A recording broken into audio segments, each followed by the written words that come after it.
unregimented. ChristopherMedia.net. ChristopherMedia.net.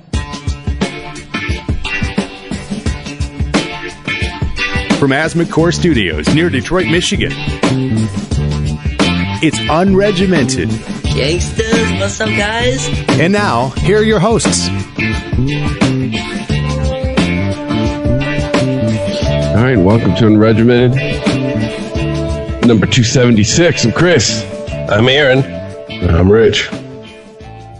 Did we get the taxes? Did we get the tax returns? We had the deadline, right? Hey, remember the memo said if we wanna. I don't think they wanna. The memo said what if we wanna? What's it their rule, the IRS's rule on going after people who don't provide them their tax returns, at least presidentially, is if we want to. The way it's worded, like it said, it's not federally required. It's at their discretion. Well, I took that as being like the discretion of the office holder, not the IRS, unless I'm mistaken. Like it's not. I don't know that the IRS has any discretion in releasing that if it's not information that's related to like a direct crime or investigation of some sort like that. It's been a policy. It's not a part of the federal tax code that presidents have to provide their tax returns. It's kind of been like an honor system thing for like the last 40 years. Like I said, the IRS is standing right. If we want. You don't have to give them to us. We can go after you if we wanna. Like I said, it's a policy, not a rule. If that makes any sense. No, I understand, but they wouldn't have been involved in that. I mean, this is the first time that we've had somebody run for president that refused to release their tax returns, and it was actually an issue. So, did they actually have some statement that they came out and said, This is our unofficial policy, so we're not it's not an official one, or are we just basing this on history? I mean, just in the letter to the committee, to the Ways and Means Committee. It's a letter from the IRS back to the committee that requested the tax returns. From the gentleman that requested the tax return to the Ways and Means Committee. The way he worded it said, "This is a practice. This practice is IRS policy and not codified in the federal tax laws." Right. I'm sorry. I'm really not trying to be nitpicky on this, but I just want to understand it. Who was the gentleman who wrote the letter? Stand by. Who was he representing? I mean, was he from the... Okay, so he was a congressperson. Oh, Richard E. Neal. Why would the congressperson Richard Neal and writing... Kevin Brady, they're the guys from Congress who wrote the letter to the Ways and Means Committee that said, hey, give us the tax returns. Oh, so they have... I thought they were writing to the IRS to get the tax returns. But there's the Ways and Means Committee has this information? I'm sorry, they are part of the Ways and Means Committee. They wrote the letter to the Commissioner of the Internal Revenue Service. Okay. Read the fucking letter, Chris. It's right in front of you. All right, that's why I was confused about this. So there was I didn't hear that there was an actual statement from the IRS about.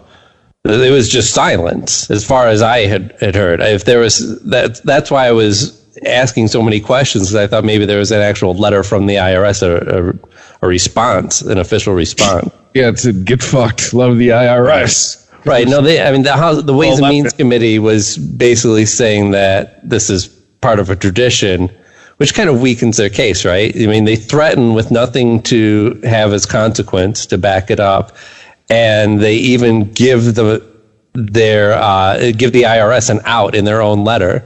Like I said, by stating plainly that it's not required. All they've done is like, "Ooh, we wrote a letter to you now." Okay, great. Congratulations, you wrote a letter. Just change the fact he still doesn't have to fork them over legally. And he loves treading new ground, doesn't he? He loves taking us places we've never been before. Yeah, I mean, just we're going to have a whole new set of ridiculous laws after Trump leaves office. Well, it's going to be a lot of rules. I just say on the hairdryer, don't use it in the tub because somebody used it in the tub. Now we're going to have a bunch of rules like that. Saw a picture of... I'll have a disclaimer on the fucking ballot. Like, warning, this activity could be disastrous for the nation. Please take a second to think about your decision. Yeah. Well, it's like I saw a picture of it was from inside of an elevator. And it said, "Please only press the buttons with your finger." What? And it made me think, Oh, what God. happened? What happened to make this note necessary? Exactly. That'd be the first thing, that's why we're friends, Rich. That'd be the first thing why? Yeah. Who pressed what button? Why is it here? I'm sure there's a lot of people like jabbing it with their elbow, like kicking it. And you're the optimist of the podcast. Because first thing, oh, someone tried to fuck. Someone hit this with their dick. That's what I'm thinking. Someone hit the closed door button with their dick. Many questions. Why is their dick out? Why are they hitting the button with their dick? Why is their dick semi-hard enough to be able to press the button? You know, I mean, if you're fucking in the elevator and it slips out, okay, maybe, but... I'll lead you to believe there is a fetish where people get turned on by watching the door slam on people trying to catch an elevator.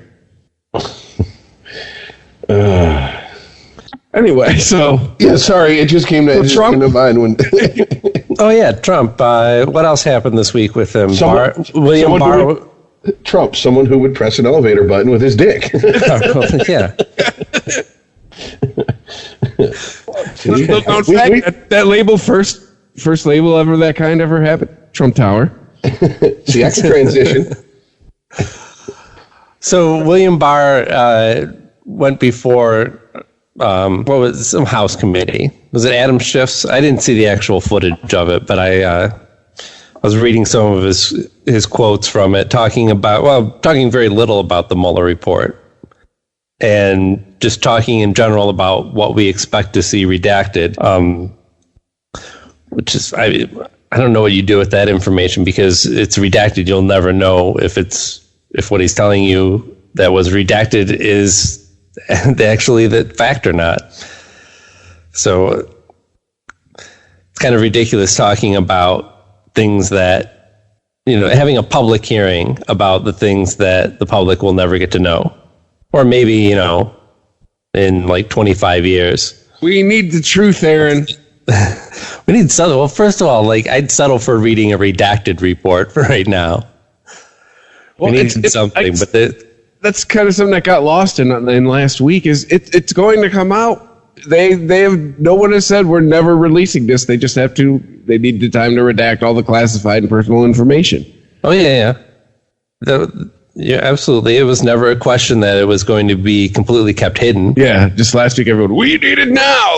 What's how government works. Get a couple weeks, you'll get it.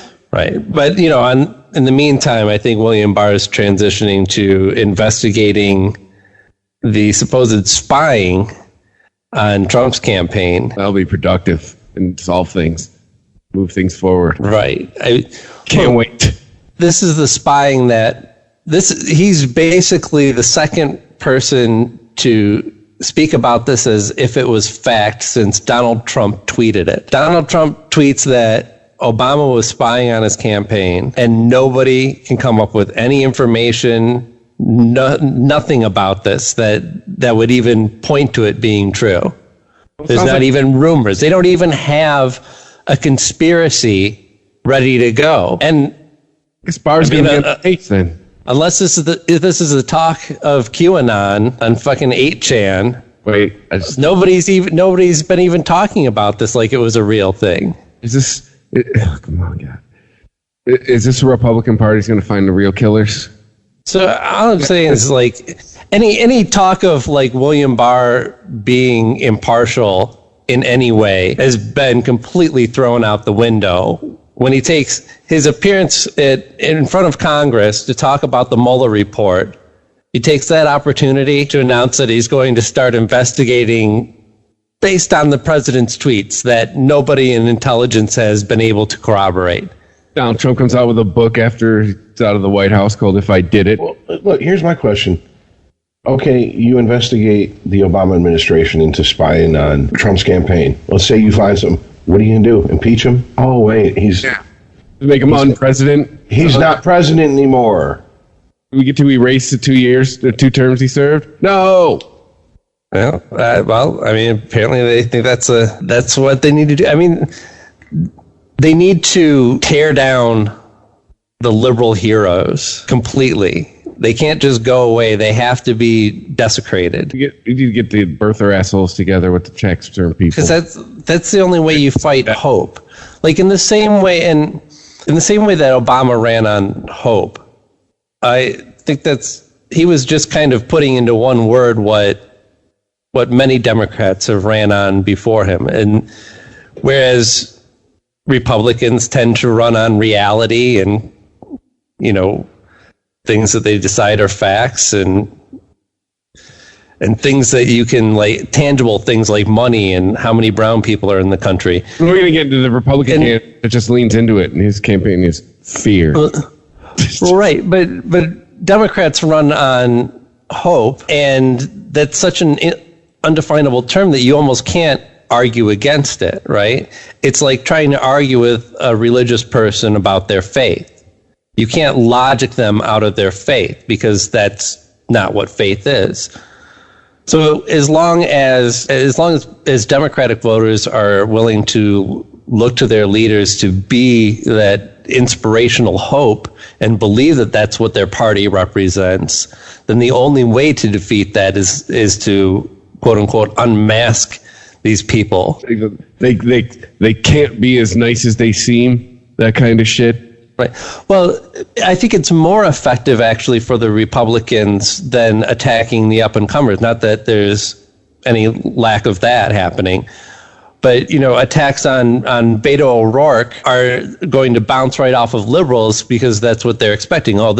They just see him as a threat, right? They see this guy as a challenger to Donald Trump possibly, or one of the other Democratic candidates, and that's to be expected. To tear down somebody who's left office already is, I don't know. It's a different thing. I can see it. I can see it as why they would, as an effective plan. Honestly, to me, it just seems like it's tit for tat shit, and they have nothing on anybody that they can really use at the moment that is a threat to them right now. So let's go after Obama, because that's always a good target with our base. It's the greatest hits collection. They're playing Freebird. Yeah, I mean that's what really pushed Trump into the political spotlight, was the whole "show me the birth certificate." And so I mean that was his first big hit. I think maybe also because Republican voters skew older, and they may not keep up with the younger up and coming politicians. And so that's an easier target for their audience, right? Because I think this is still traditionally, like, we've seen a lot more of Republicans willing to talk poorly about their predecessors, and not that Democrats are always mature. There was the loss in 2000 when they took all the W's from the keyboards, supposedly, even though that story has been questionable as to its accuracy, but. I don't know. I just do. This one. Why? All right. Trust me, I was the biggest critic of the Mueller investigation on this show, and I'll be the biggest critic of this one. Why? What's it going to get us? What's it going to do? Right. Accomplish? Well, right. I'll try and defend it as a strategy, but I don't think that there's that there's much thinking behind it. Like Rich said, it's just tit for tat. And when you're in that mode of every time you get attacked, you have to respond in a certain way, you're not in control of the situation. That's not how you control a conflict. We've been doing this show for like 4 years, almost 5 years, and I just don't know why I still have these realizations of, like, really? This is what we are now? And I'm sorry, because, oh yeah, that is discourse in this country now. I know you are, but what am I? You did it? Oh yeah? Well, then we're going to have our investigation. We're going to investigate you so hard. Yeah. So deep. Well, I think here's another reason for an investigation into Obama. Black? Is that what we're getting at? No. So the last 2 years, we've had constant news about the investigations into Trump, right? And while that's never really a good thing, it actually did overshadow a lot of the actual rotten things that Trump was doing or attempting to do as president. And he actually got a lot of cover from that. Not that we, didn't pay attention to what he was doing as president because we were so obsessed with the campaign. But a lot of that just kind of, it's like noise. It just drowns everything out, right? This constant news about Russia and Trump and all that. And then it turns out to be a hoax, right? He's vindicated, according to Trump and according to his people. Total complete exoneration, if you ask it. Right. But now they can have it even better. They can still have an investigation that will be white noise that drowns out most of the other horrible shit that they want to do that they'd rather people not know about. And plus they can actually be on the quote unquote righteous side this time. I'm reminded of South Park when they used to have the crowd that would go, rabble, rabble, rabble, rabble. Okay, it's just, stir the people up, get them going, get them to do that. Meanwhile, while it's are we talking basic divide and conquer here? It's like a cold, hard way of looking at it. Like, so we didn't like the investigation into Trump. If I'm like representing him in some way, if I'm in the White House or part of his team, we don't like the investigation, but let's look at the positive aspects of it. And just for pure white noise and the ability to turn a conversation the way we want it to, right? So if Obama is going to be in the headlines for the next year while they investigate this, and then anytime that something happens to Trump that they don't want people to talk about, there's going to be some new development in the investigation into Obama and his team. Cool. That sounds like progress. So, I don't think I think this is ridiculous and juvenile, yes, but I think they're going to milk it for all they can. This is not going away. Well, there was another indictment from the Mueller investigation post, handing the official report over to Barr. Was it Donald J. Trump? No. Lo and behold, it was somebody that got wrapped up in the Mueller in Manafort, in the investigation into Manafort, that just so happened to work for Obama's team back in the day. Seems to be the biggest fruit in all of this. It was Manafort. He seemed to have yielded the most. Right, but this is one of Obama's guys that they're going after. Is that the official charge? One of Obama's guys. Who even knows any? It wouldn't surprise me. But no, how was he involved with Manafort? I don't know. This just came out today. His name's Greg Craig, former Obama White House counsel. It's a fake name, and I think it was. It seems to be a little bit of what Manafort was being charged with, because taxes, taking foreign money and not reporting it properly. Basically, you owe Uncle Sam a piece. Come on now. He's failed to register under the Foreign Agents Registration Act because of his work with the Ukrainian government. Okay, so does this mean the Republicans are going to go, okay, well, this entire report, and witch hunt was bullshit, except for this, because this guy worked for the Obama campaign. This one's legit. Yes. Even though there's, if you have Netflix, there's a series called The Untold History of the United States. You can go on there and watch it and do your own fact checking if you don't believe me. A whole lot of people worked for Obama were holdovers from the Bush campaign. The people behind the curtains don't really give a fuck what letter, if it's a D or an R by the president's name, as long as they can keep fucking getting rich off of the dirt they do. So I gotta wonder, is he one of those type of guys to where he has really no political allegiance? He's just one of the guys that's like, I found a way to fucking grift the system and it doesn't really matter who's president. The angle you're going more with, it sticks with the Obama guy. See, I'm more getting into what you're talking about, where you owe the government money. It doesn't matter if you are D or R. Hey, you owe us money. Let's go. Like that's really, I think, where their line is. It's not party lines here. It's you owe us some money. Well, yeah, the government's the ultimate gangster. Fuck you, pay me. Ultimate pimp always gets paid. Sorry, I'm a little bitter. Doing taxes.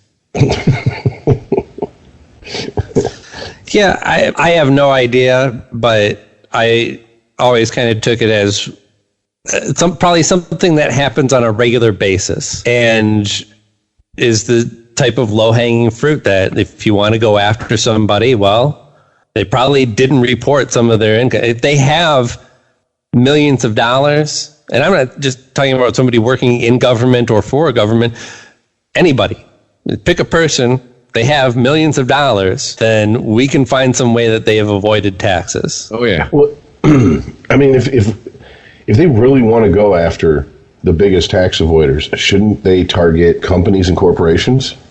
Yeah. Yeah. But Amazon. Oh, wait a minute. Amazon. I forgot. Hold on. They're job creators.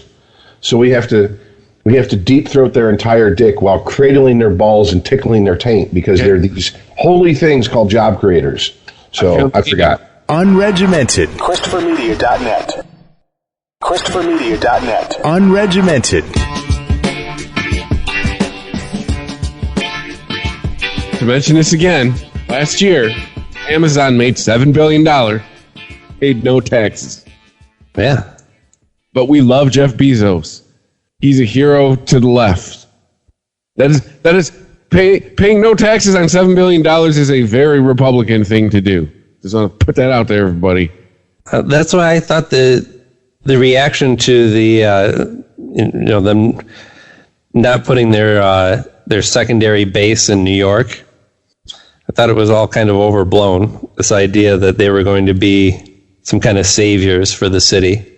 Well, that's what they wanted him to be, and Bezos essentially said, "Fuck you! You don't want me here. I'm leaving." Then, because they were getting a little bit of resistance from, right? We want you to do this. We want you to do that. At the end of the day, they want enough tax credits so that they don't pay taxes. So why would you bring them into the city if they're not going to pay taxes? Yeah, the mistake we make about this guy. I said it again last week. He's not altruistic. He is a businessman. If you're going to affect his P&L, he's out. Right? Didn't get to be the world's richest man by giving it away. Yeah. That's a dirty little secret everybody forgets. I think Mark Zuckerberg got to where he is by. I don't think anyone's forgetting that. I mean, shiny, happy people holding hands. No, there's a little bit of a ruthlessness that all these guys that you have to get in their position. I mean, I'm not shocked at that thought, but I mean, I guess there are people that probably are shocked at that thought. Like he wears a sweatshirt, so he's one of us. No, he's not one of you. Somebody made his food. He hasn't bought groceries in well over a decade. He's not you. Well, even if like the movie, the Social Network is like mostly bullshit, it's pretty much a fact. He fucked over a lot of people that were close to him. Yes. To get to the top, and you can just look at all the lawsuits and what was it? The Winklevoss twins still are gunning for that motherfucker. You don't think if you open up Bezos's closet, tons of skeletons are going to fall out? But the argument isn't that Jeff Bezos wanted to bring this business to New York because he likes New York and because he's a nice guy. No, but I'm saying that he was going to bring money to the city. But there's this ethos with Amazon. It's kind of got the vibe like Google. It's one of the Silicon Valley tech companies. It's great to work for, all that crap. You know what I'm saying? Mm-hmm. He doesn't have like there's great to work for. Put it this way: there's new school rich guy like Bezos, and then there's old school rich guy like Donald Trump before he was president. You know what I'm saying? Like Bezos, he's not from the, like Donald Trump would have been a villain in an 80s movie. Oh, we're buying the apartment building to tear it down. You know what I'm saying? Bezos doesn't have that vibe to him. But the difference here, like I'm agreeing with you, but the difference here being that like a company like Google is a job creator insofar as it is employing mostly people in IT, right? Predominantly. Yeah. Sure, you have, people that work in the cafeteria and clean up and all that shit too, but most of it is from a very specific sector. And so you can look at that and go, oh, look at how nice it is to work for Google. They have this nice headquarters. They give you this time off when your pet's sick. You get paternity leave. Right, and you get to play ping pong on the clock. But that doesn't really apply to Amazon, because Amazon sure has their headquarters that I'm sure are as high tech and forward thinking as anything else in Silicon Valley. But now that it's the giant warehouse that it is, and grocery store and everything else, it's just as miserable to work for Amazon as it is any other company. I haven't heard any plus or minus. It's a fucking job. Sometimes they shit on you and sometimes they don't. Sometimes you manage to dodge fast enough to not get shit on. Well, I guess I thought during all that, I kind of, once again, I failed to articulate it correctly. He got a rep as like a CEO with a conscience, one of those type of guys.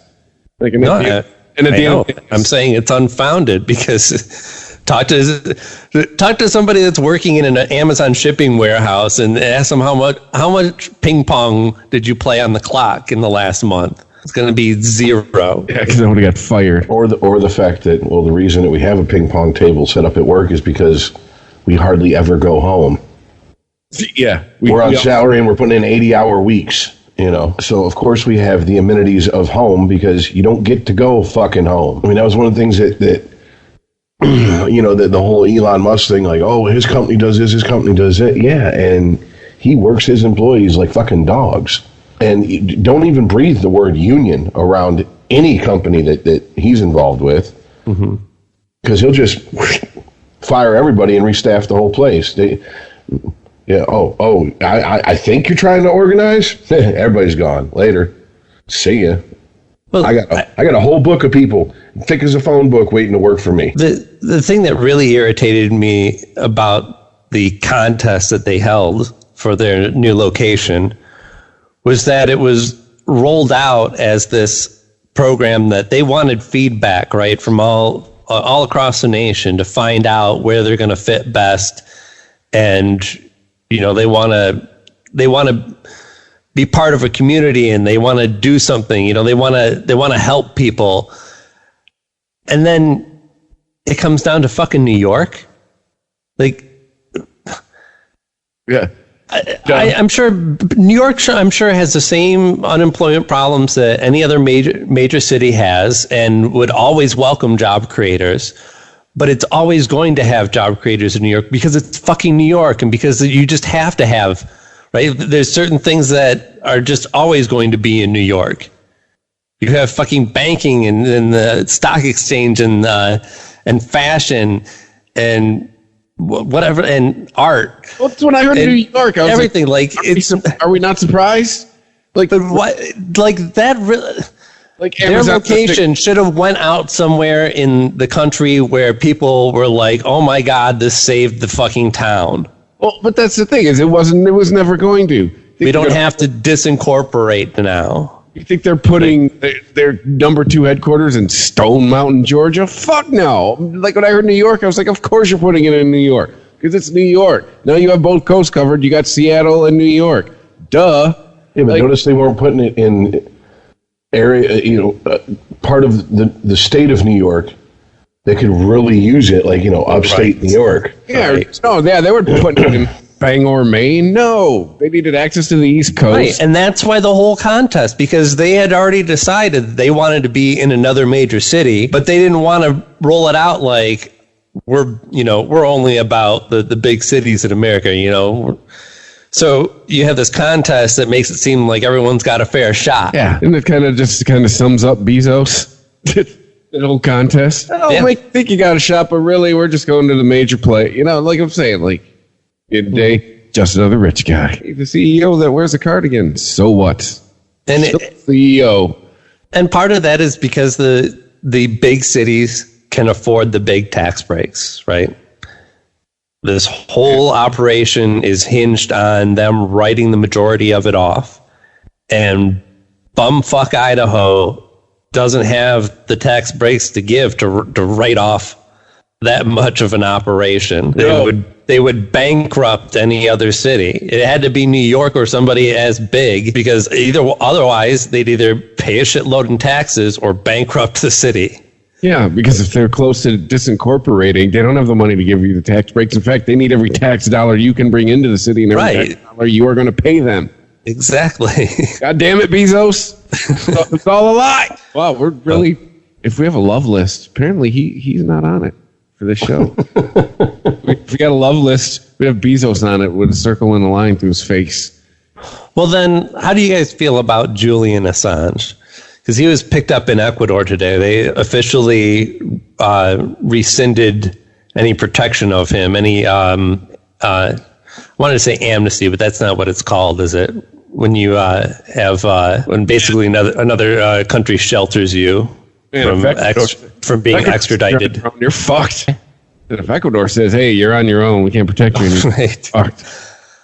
Right. Well, I mean, they've held on to him for this long. I don't know why the sudden change. I would imagine it would be because of pressure from the U.S. government. The check stopped clearing? That's probably what it comes down to. Hey, man, they finally froze your funds. We're done here. You got to go home, but you can't stay here. So he's going to be extradited to the U.S., and he's going to be charged on basically computer hacking, right? He's going to be charged as the one who was able to, I don't know how he got the password to give to Chelsea Manning to hack the confidential information that she did, but whether he got it through espionage or through just computer hacking, that's basically, I shouldn't say that. He's not being charged for espionage, but he's being charged with providing the password, basically, through whatever illegal means. So it's illegal to report the illegal activity your government's doing. If you get that information through illegal means. Yes. I think that's there. See, that break the law getting the information. This is what's always gotten me, though, with him. I understand the position of the whistleblower, but the fact that there didn't seem to be much of a filter on the information that he chose to pass on. You know, some of this was about the illegal government operation that was spying on everyone in the world, including us, which our own president at the time had told us was absolutely not happening. But did that? Can I just put that out there real quick? I'm sorry? Donald Trump did that. What if Donald Trump did that? Yeah. No, we're not spying on you, and then got caught spying on us. I'm sorry. I'm gonna totally sidetrack the conversation. Just go. Sorry. No, I hear you, but like the government didn't stop, right? Yeah, I know. Correct. They didn't stop, and I'm sure they haven't stopped under Donald Trump either. Okay, so there's that. But he hasn't. But then there's also, what about all the classified information, the operational information of U.S. troops that were going up against Iraqis and ISIS and people in the Middle East? I never saw it. Did he cause people to die because of this leaking this information? It's not a concrete, knowable thing in most cases where you can point to, like, you said this, and then that guy died there, and that was a direct result of what you said. That's not a very provable thing. So but that is the reason why it's the reason for treason, right? No, but what I guess it's not treasonous when you're not an American citizen. So since you can't prove it, people on the right can still trot out, people died because of him, soldiers died. Like, we could start playing the whole angle we play with Benghazi is, American troops died because of his actions. Like, is that because we can't? Yeah, so because he reported on the dirt the government tries to do behind the scenes, people died, so that's treason. But no, we're invading Iraq because they had something to do with 9/11. And they have weapons of mass destruction. That's not illegal. That was just a flat out fucking bullshit lie. Right. And all the government did when it was like any dog that shits on the carpet, and it's an old school dog owner, when we rub that fact in the politician's face, they just turned around and just said, "Oh, our bad. Sorry. Move on." FEMA camps. Anybody? Really? I mean, you just gonna change the subject in the middle of the conversation here? And I don't know. I might be just totally swallowing a right-wing, line, a spin on this that basically says that he released some sort of direct operational information that, I mean, maybe he did, maybe he didn't. Maybe this is just me. I'm kind of the opinion, how much money, resources, etc., has been dumped into trying to get this guy for years now. I mean, this shit's been going on for a long time. And yet, the very people who are like off with his head, let's go get him, are the ones that have committed even greater atrocities. And they just do it with impunity. You want to call someone a traitor because they got American soldiers killed, yet you voted to go to war on a bullshit lie. Right. You should be charged. It seems like the same crime, doesn't it? Exactly. Yeah. Exactly. But because you're an elected official, somehow you're protected. That's not how this country was set up by the Founding Fathers. The Founding Fathers damn near put in the Constitution. Like, it is, like, if you actually read it, it's when we start fucking up, we, meaning the elected officials, kill us and replace us. Right. It just doesn't seem that he was that selective about what he wanted to put out there, right? I mean, I understand why he thought that the information about the illegal spying operation, domestic spying operation, was something that the American people should know. I guess when it comes to the hacking of the Democratic National Party, or what are the DNC, right? That was when information came out that Hillary got the questions before the debate and Bernie didn't.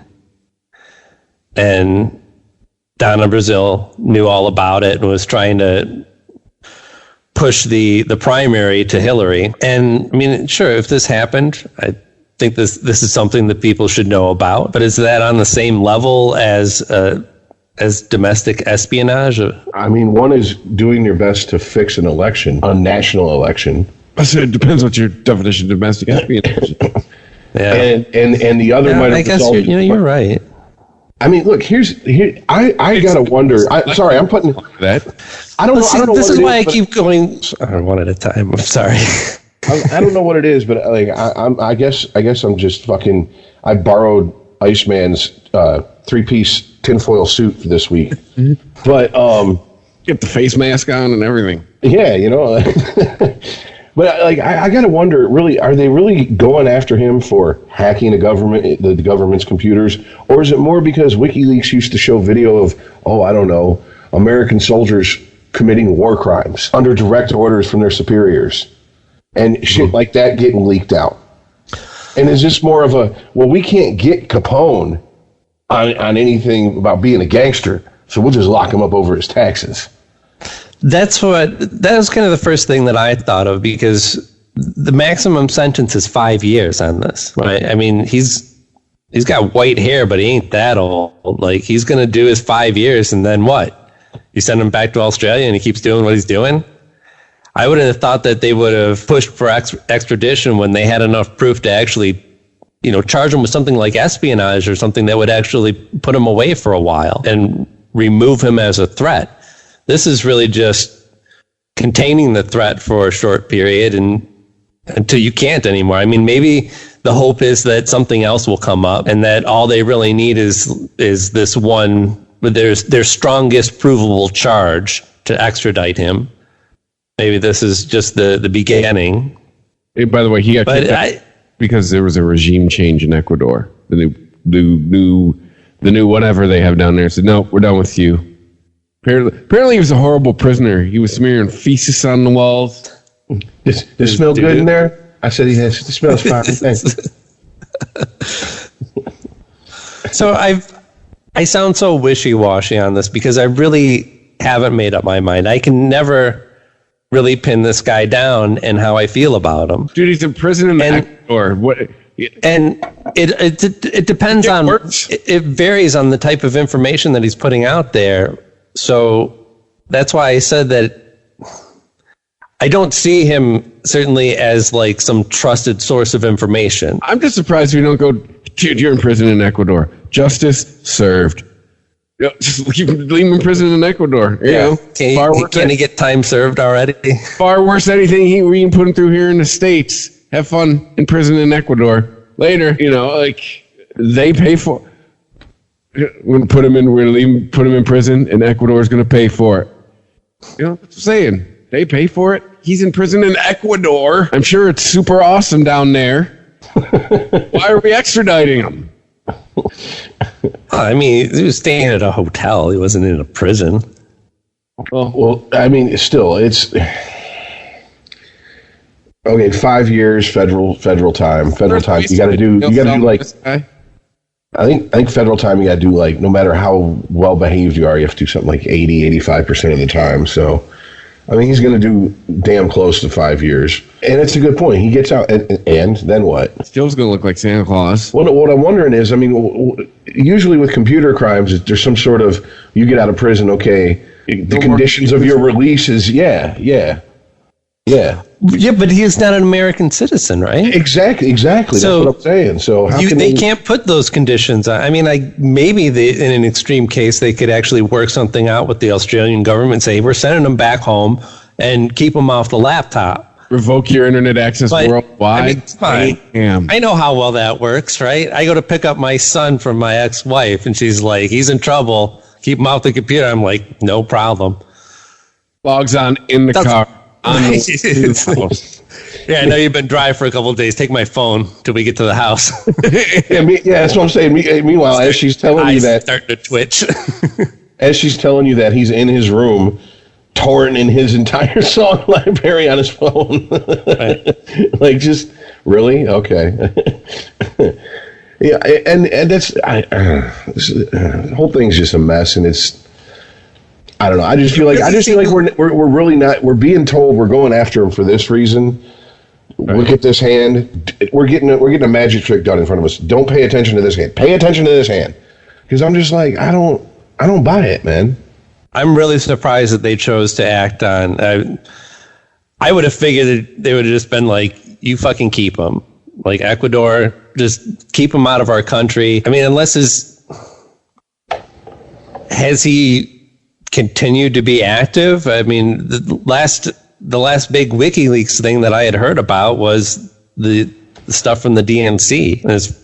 As far as our current administration is concerned, that shit worked out in favor of them. Well, I really, to be honest with you, the last big story I remember about him up until this was, hey, they made a movie with Dumbledore Cumberbund playing him. So, hey, you know, it's like, and then he dated Pam Anderson, which I'm like, okay, so.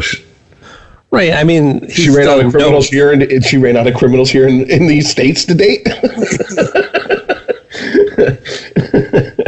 I mean, look, I'm gonna go overseas and get some of that Australian criminal dick. So I mean that's a good point. Also, what has he really done? And what does the U.S. have to gain from putting him in prison for a while, for a few years? We got him.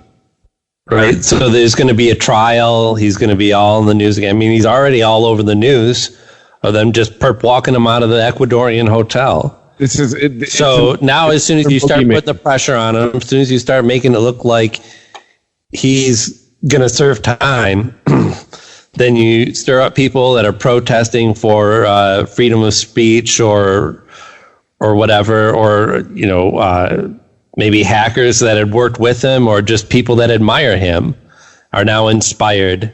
It's another boogeyman. It just seems like you're inviting trouble, right?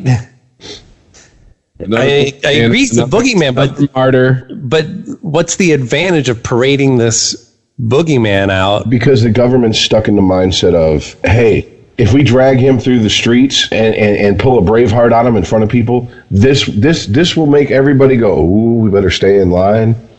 And it tends to have the opposite effect. The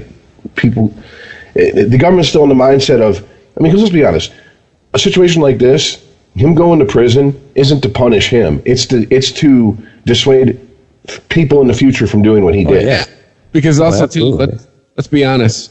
Rich you said like 4 or 5 times in that statement. Let's be honest, guys. It's the government, and every once in a while they go, hey, look, we did something. Ta-da!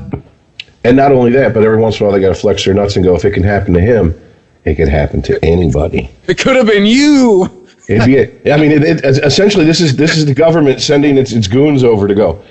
Be a damn shame if someone threw a rock through your front window, wouldn't it?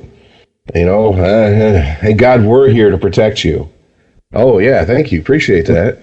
See what this guy did? He had too many subversive thoughts. See what happens? Now he's in jail. He looks like homeless Santa Claus. Yeah, they'll do the Saddam treatment on him. They're like, but what are we teaching the kids? Because he got to bang Pam Anderson. Yeah, but not inner prime Pam Anderson. No, that's true. Kids, keep this up. You'll be able to bang Scarlett Johansson when she's 60.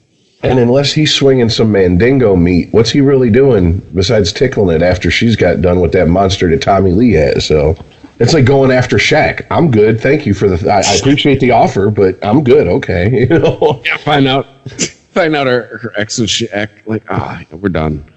I gotta take her to OBGYN. Hey, could you throw a couple extra stitches in there real quick? my theory on Shaq is even if it's proportional, it's huge. It's just proportional to him. Dude, it's got to be like a deli sausage in some way, shape, or form. Well, here's the thing. There's no way it's small. Here's the. I've seen his shoes. Okay, Shaq's got a huge dick. We've got this covered. I guess the next question in this whole Assange thing is, how much of a circus is his trial going to be?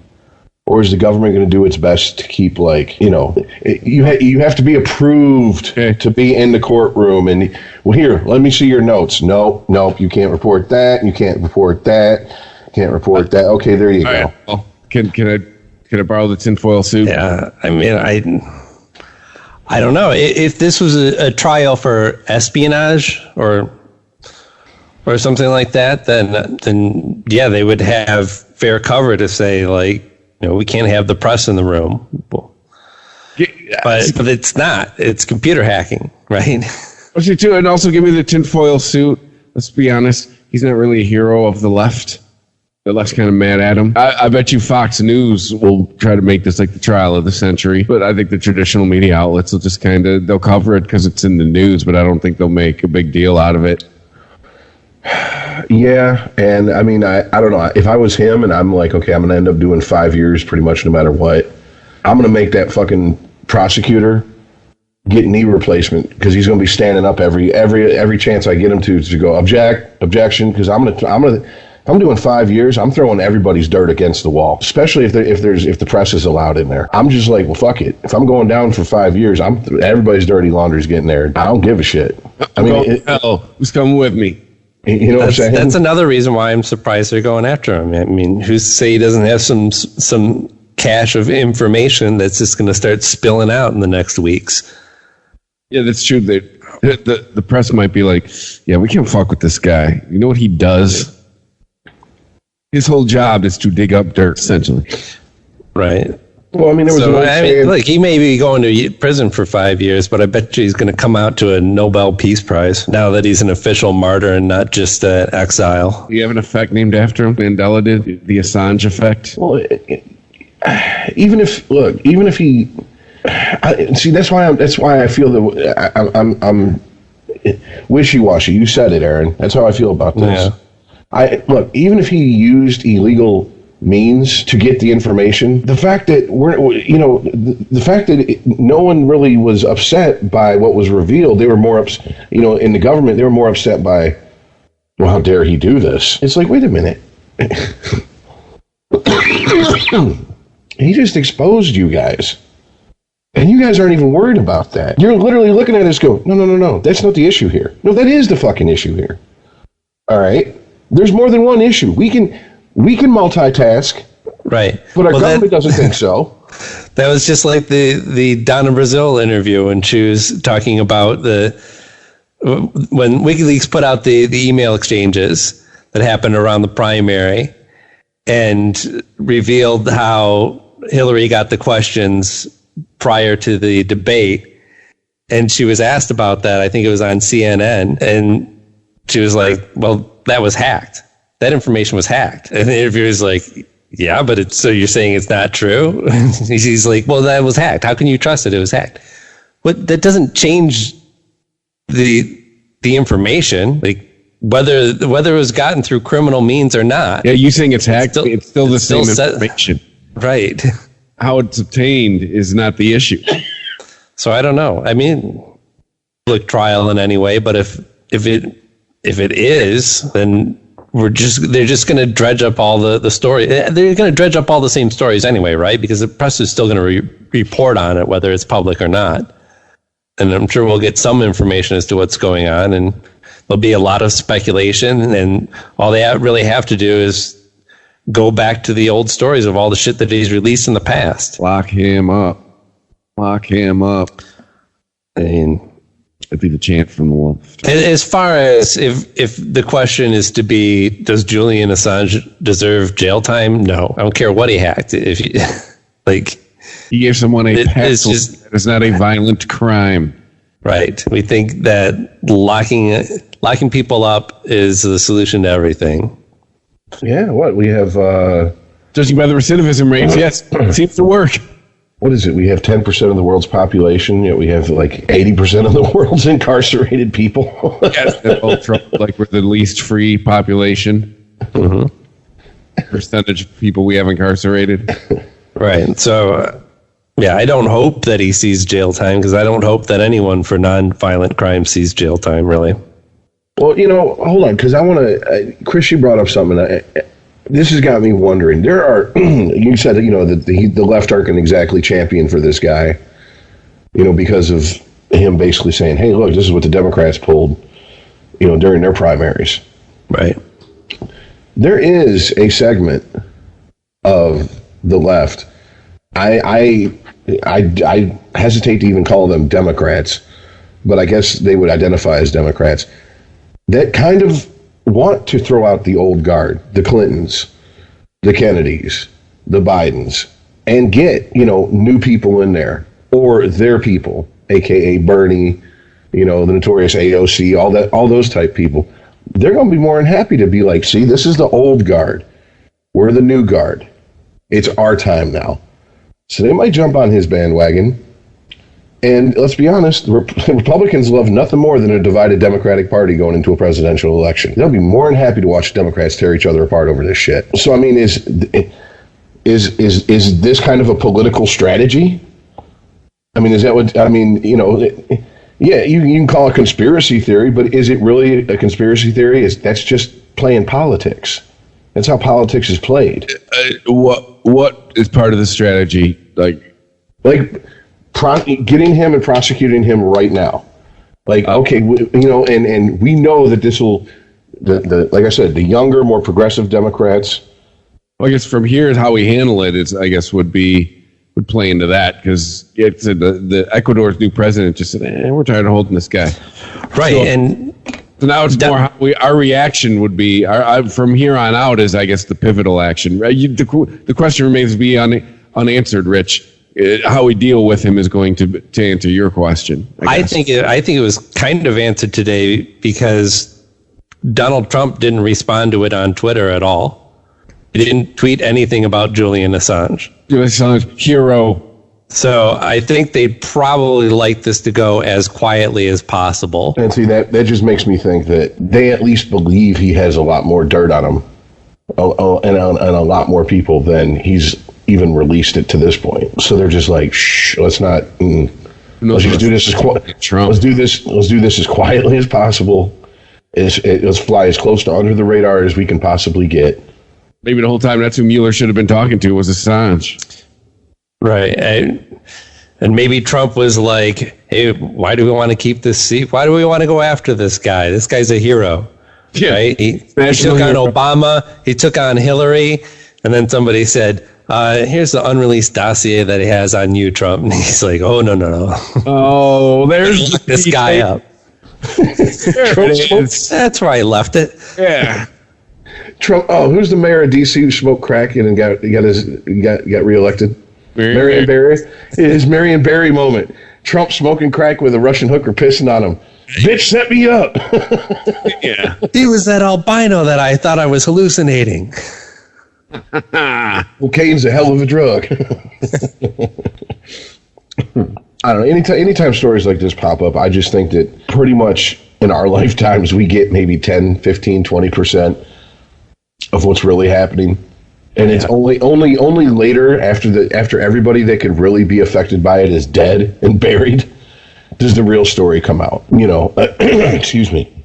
And that's almost with anything.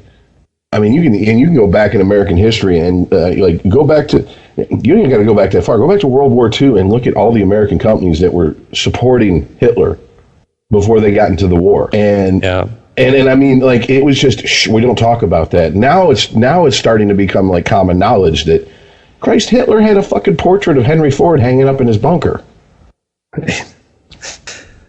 I mean, I think that in 20 years, Tiger beat ever. In 20 years, we're going to have documentaries and docudramas about the Trump administration. It's going to be like, it was pretty much as bad as everyone thought at the time. And then there'll be ones on Julian Assange, and it'll be like, you people have no idea what was really going on. I agree. It's probably going to be mind-blowing when we find out the truth behind any of this. Find out Apple is secretly, company came up and run by the government. Right. And plus, if you want to try and peddle out like Donald Trump conspiracy theories of how he finagled his way into office, like, I ain't having it. No. That guy backed into the presidency. He didn't even think it was going to happen. Or you find out he was put there. Right. No, I'm not buying that story. They put him there all right, we need the biggest buffoon we can find. Pull some of the craziest shit we have ever needed to pull. This guy. Every time anybody starts bringing up, they were shocked that he won or, whatever. I'm like, yeah, I just think of that election night photo of him and his crew when it was announced that he was president, and he's sitting there with just this horrified deer in headlights look on his face. And I'm just like, I think he was a little shocked too. This wasn't in the plan. I wasn't supposed to win. Like, I was kind of doing this for an ego stroke. Y'all really put me in the okay. Fuck. This is like being on vacation for 2 years. Shit, I got to do stuff now. Can't I just go like rile up crowds like I'm like it's a Nazi fucking Nazi party what do you call? Oh shit. You know what I'm trying to say? When like Hitler get up there and give his speeches and shit and rallies or whatever. Yeah. Can't I just stay on the campaign trail and do my rallies? Calls up W. You weren't supposed to win. What did you do? I made sure my brother was governor of the state that caused me to win. That's what I did. I mean, whatever. I don't know. My retort to that is, but then he won again. Well, yeah, because second term. Well, of course he did, because John Kerry changed his mind. He's a flip-flopper. We need someone to stay the course, Chris. That's not going to change their mind on things based, on and swift boats and blah blah blah and all that stupid nonsense. Yeah, how dare you hear new factual information and you change your mind? That election all seems like a dream to me. Like, oh yeah, I forget there was that election where it was John Kerry and John Edwards. Unregimented. ChristopherMedia.net. ChristopherMedia.net. Unregimented.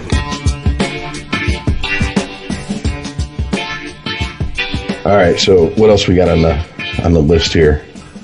Well, do we want to talk about abortion again? Because Ohio looks like they're going to pass their so-called heartbeat bill. I've been wondering this. Is this the trade-off for the people on the right going, well, wait a minute.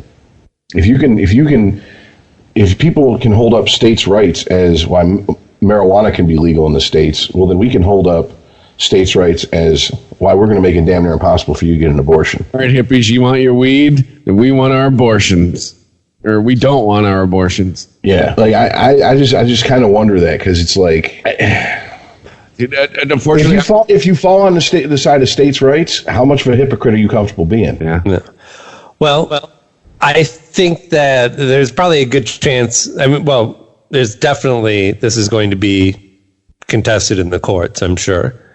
And this is probably going to make its way all the way up to the Supreme Court. Which is leaning right, so fun, everybody. And yeah, if that's the case, I mean, unless something changes, doesn't look good for it. But I mean, this is have to win in 2020. Quite honestly, it is essentially a ban on abortion. I mean, nobody, because in order to, like, a heartbeat starts, they say, between 4 to 6 weeks, right? This is in the period where some women don't even know they're pregnant, and most of them, even if they do know, aren't telling anyone, because first of all, it could just not happen, right? Yeah, so this is so like 8 weeks you can officially, like, you know, you're out of the miscarriage woods in like 8 weeks, right? So it's pretty obvious that it's just an outright ban on abortion, because anybody who tracks, like, whatever that closely, whatever indicators of possible thing growing inside of you might be, I mean, these are people who are trying to get pregnant, right? If you, like, you may not even find out until it's too late that you actually are pregnant. You might not have any symptoms. So then it's a complete ban. That's what it is. Well, this makes me wonder, we do live in the information age. It's not the 1950s anymore.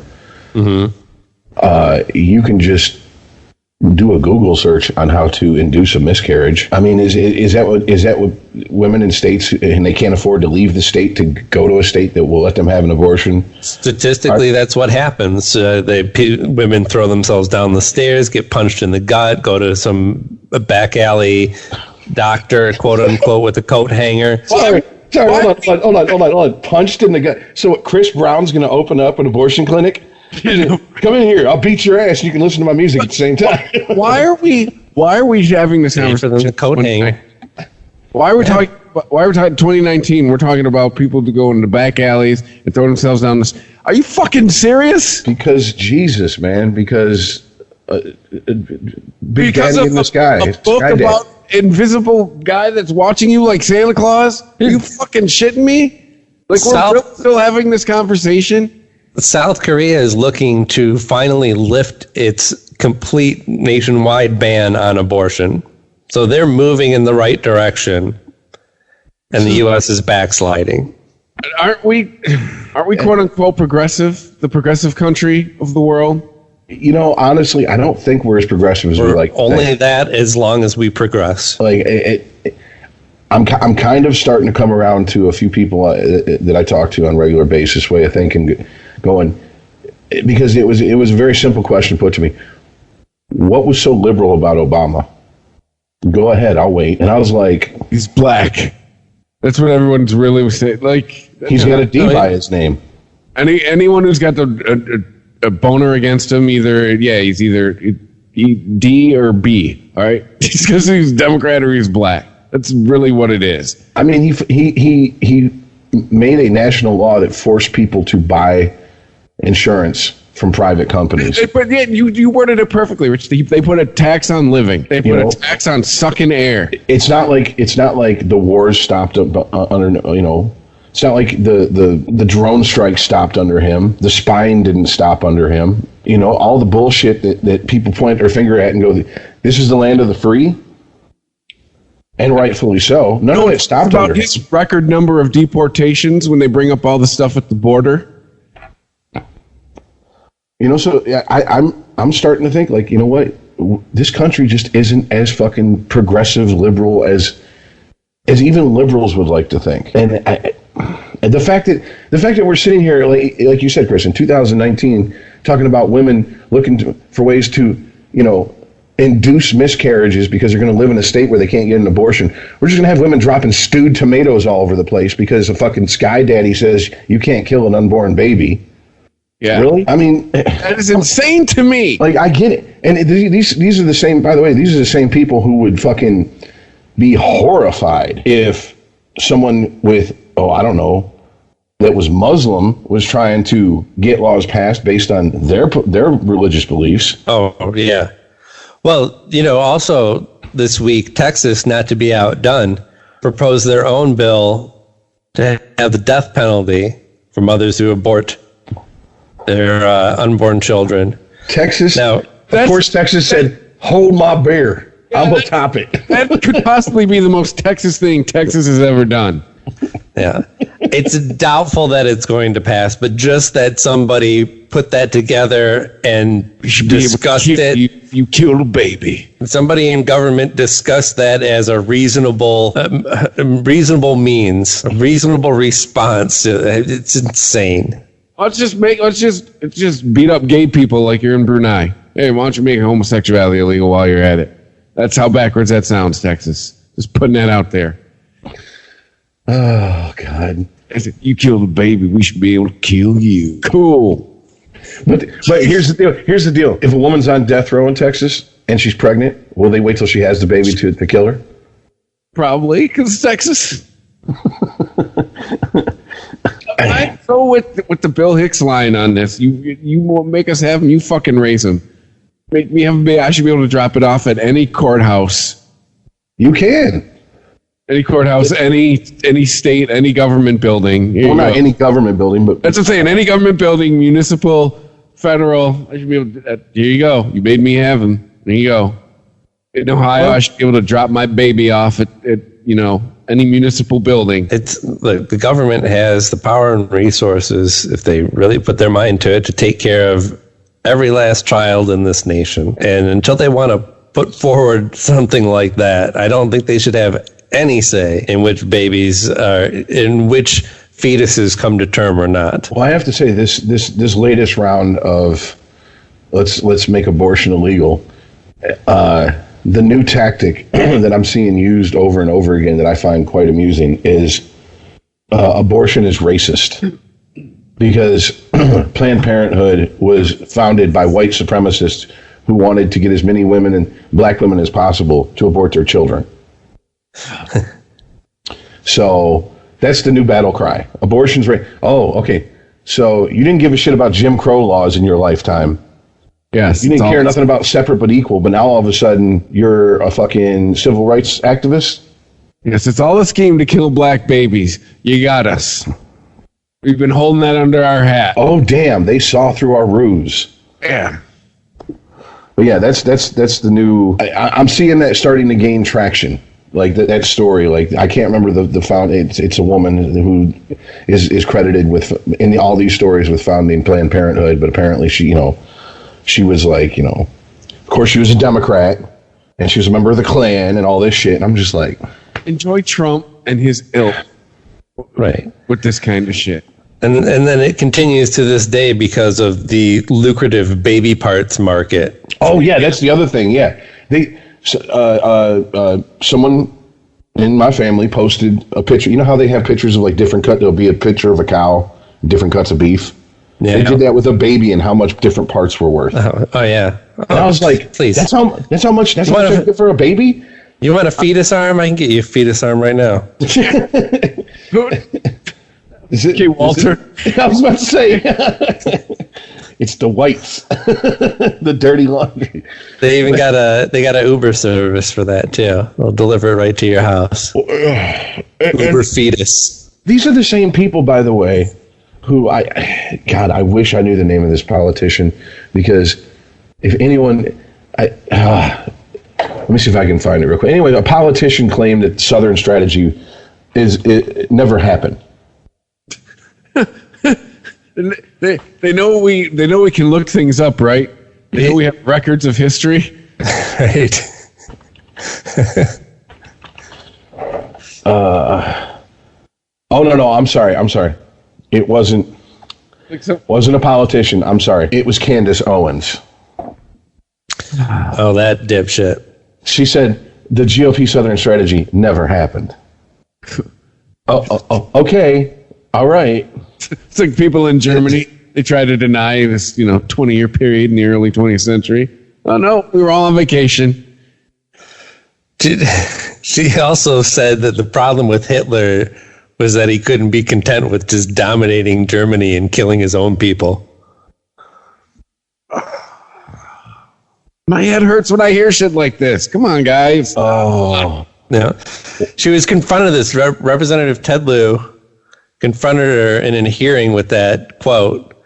And then the right responded with, that was taken out of context. Here's the whole quote. And I watched it. I watched the video. It made it worse. It did. It made it much worse. Yeah, I always love when people do that and they don't realize, no, the whole thing made it worse. No, you were better out of context.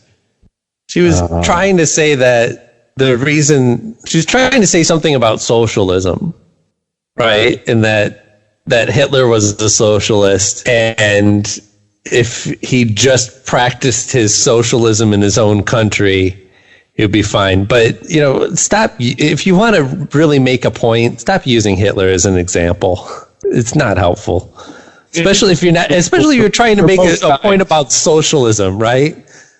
There were other bad guys in World War II. Just saying, there's always Mussolini you can fall back on. Right. Stalin's body count, way bigger than Hitler. I don't know why he's the standard. It's Bill Burr's bit. Don't know why he's the standard.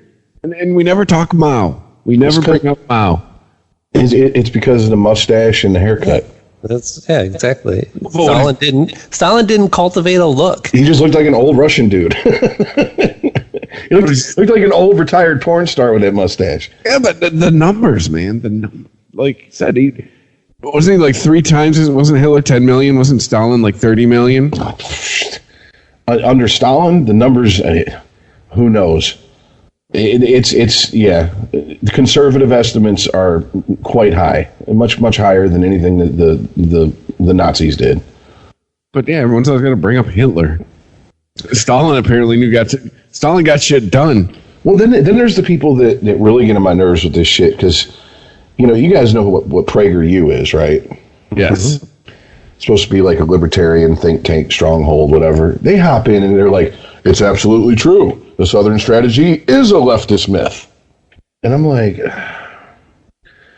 see, this is why I can't call myself a libertarian with any. I just can't, because you're Republicans who like weed. I find myself a Dennis Prager. I pick and choose with that guy. The things I hear from him. There's things that I hear from that guy that I really like, and there's things I hear from him I'm like, it's not for me.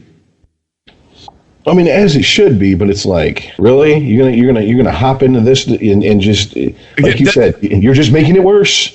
It's been proven. Like you get out the history books and prove the Southern strategy happened. And to me, that's like saying the Earth is flat. No, dude. No, we went over this. We've covered this. There's pictures. We can prove it. Well, it's Republicans want to say that the Southern strategy was bullshit, yet they have no problem with like the rhinos, Republicans in name only, that have infiltrated our party. So wait a minute. So isn't that just the Southern strategy just reversed? So between the 60s and the 80s, the South completely flipped from Democrat to Republican just because it just happened. Come on now. Like, just what? But I mean, do you see what I'm saying? Like traditional core ideologies and values just completely changed in 20 years in only one section of the country. But the Republicans have a name for people they don't think are true Republicans. Like I said, Republican in name only. Yeah. But blue dog Democrats, essentially Republicans who call themselves Democrats, we don't even got to go back that far. 15 years. Zell Miller. I was going to say, like, we all remember this shit. Like, we're still here.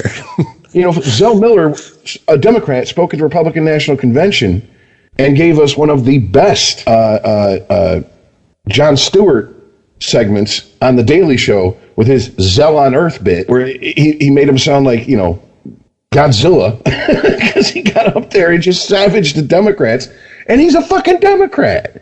It's called a blue dog Democrat. That is a Democrat who is essentially holding all the beliefs Republicans do. So to these people, you can have Republicans in name only, but blue dog Democrats? No, that's a liberal myth.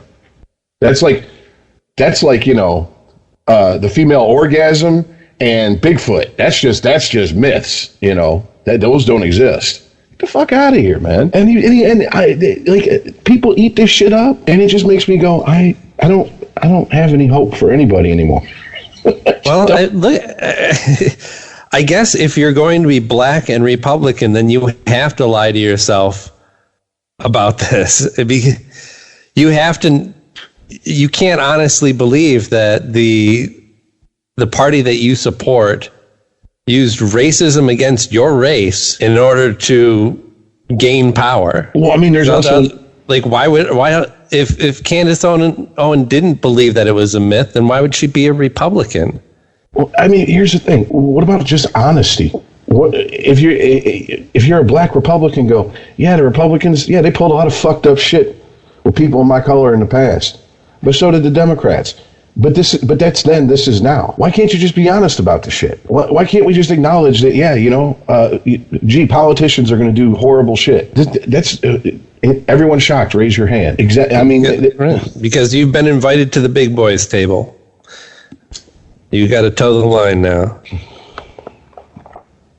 I mean, is that really what it is? It's like, I mean, is it really just that much like The Godfather? Like, Godfather, I need this. Okay, well, I'll do this favor for you, but one day I'm going to call on you, and you better remember that I did this for you. Okay, well, remember that favor I did for you? Well, now I need you to get up here and fucking tap dance for me in front of a fucking... Or even it's even worse. It's the term Bill Maher got in trouble for using a couple years ago. It could be that too. You're allowed in the house, so you got to act a certain way. Oh. Yeah. They sit him down, show him they show him Samuel L. Jackson's part, and they go, "That's how you act." Yeah, right there. That's it. That's you. I forget his character's name in that movie, but I don't know what's more scary: denying history or trying to change history. Deny history. I mean, that was the difference. That was the difference between a regime like Hitler's regime and Stalin's regime. Hitler was, let's burn the books. Stalin is, let's rewrite the history books. I mean, if you burn it, we could prove, based on the conversation we just had, we know who history was kinder to. Person who wrote it, because you rewrite it. You know what I'm saying? What do we always say? What is it? The winners write the history books? Yeah, winners are supposed to write the history books, not go back into history and rewrite history books that have been there for hundreds of years. Saying Hitler tried to deny it, and we all know what everyone thinks of him now. I don't know. It's really scary. It's really scary how many people eat this shit up and pass it along and get their little crusades going, and it becomes like, the battle cry for the short attention span crowd, because there'll be something new. Give it a month or two, they'll be on this to something else. But I mean, this is one of those things that I see my conservative friends posting. It's like, it starts with one person, then it moves on to the next. Next thing you know, 2 weeks later, almost every one of my conservative friends are reposting versions of that same article and arguing with strangers on the internet about how the Southern strategy is a liberal myth. Okay, well. Like I said, I just don't have much hope for a lot of people. I keep thinking of the quote from 30 Rock, Tracy Moore. That's a white myth, like Larry Bird or Colorado. Yeah, but what's not a myth, Jay Moores? We're gonna smoke this. We're gonna smoke this blunt and see doo-doo pamper. Oh shit! Man, it's so cool. So we're heading backwards. Neat. Well, I mean, like I said, would this country grind to, and would like people start, bringing out pitchforks and torches if politicians just said, look, we know this country's done fucked up things to its own people in the past. All right, let's stop. Can we try to move forward? And now that we've admitted that, is that good enough? I mean, that's like, what At what point can we start being, we as a society start dealing with honesty? Or is it just never going to happen? Because it hasn't happened in history, so why should I think it should happen now? Say to the pro-abortion, the anti-abortion people, like, just because abortion is allowed does not mean you have to get one. It's not what we're saying here. Abortion's legal. You're pregnant. You know what that means. Better head to the clinic. No! Like, why? The fact that the whole thing that we're having that spurred this whole conversation blows my mind, that we're talking about a state essentially outlawing abortion in 2019. And yes, Rich, why can't we talk honestly? Like, again, you don't have to get an abortion. This does not mean I don't understand it. Well, but they're protecting the innocent, right? No, at least till they're born. And then it's, well, you had the kid, you're on your own. Yeah, exactly. It goes back to the sin factor. Right, yeah, that's what I was going to ask. If you're born with original sin, when you're still gestating, does that mean you're sin-free? Or born with original sin. Born with original sin. Right. So you have to actually be born to have that original sin. Yes. At least that's the way. I don't know about aborted fetuses go to limbo? No, they go to heaven because they were never born. That's why partial birth abortion is so evil, because that child is born and then killed, partially born and killed, so it doesn't have and so it goes to hell because it never had a chance to ask Jesus to forgive it for its sins. Yes, and limbo is for unbaptized. Partial birth abortion does not exist. You know what I'm saying, though. No, I know, but neither does heaven or in hell, but we got a lot of people that believe that shit. So. I know. Limbo's if you're an unbaptized baby. So if you die when you're a baby before you get dipped in water, then you go to limbo, according to the book. Right. That because of the original sin. Yes. Right. You have to be saved. Mm-hmm. Like I said, horror movies and religious people. If you do drugs, drink, smoke, or fuck, done. We're gonna kill you. Or be black. You deserve what you get. Or be black. Unregimented. ChristopherMedia.net. If you're looking for COVID-19 testing, look into Quest, the lab that's processed over 25 million tests and counting. You can get the same test hospitals use without a doctor visit. Simply order online, select from drive-through or at-home options, and get results sent securely to your phone or computer. It's experience and accuracy you can trust from Quest, the largest medical testing lab in the country. So order today at questcovid19.com. That's questcovid19.com. ChristopherMedia.net. Unregimented.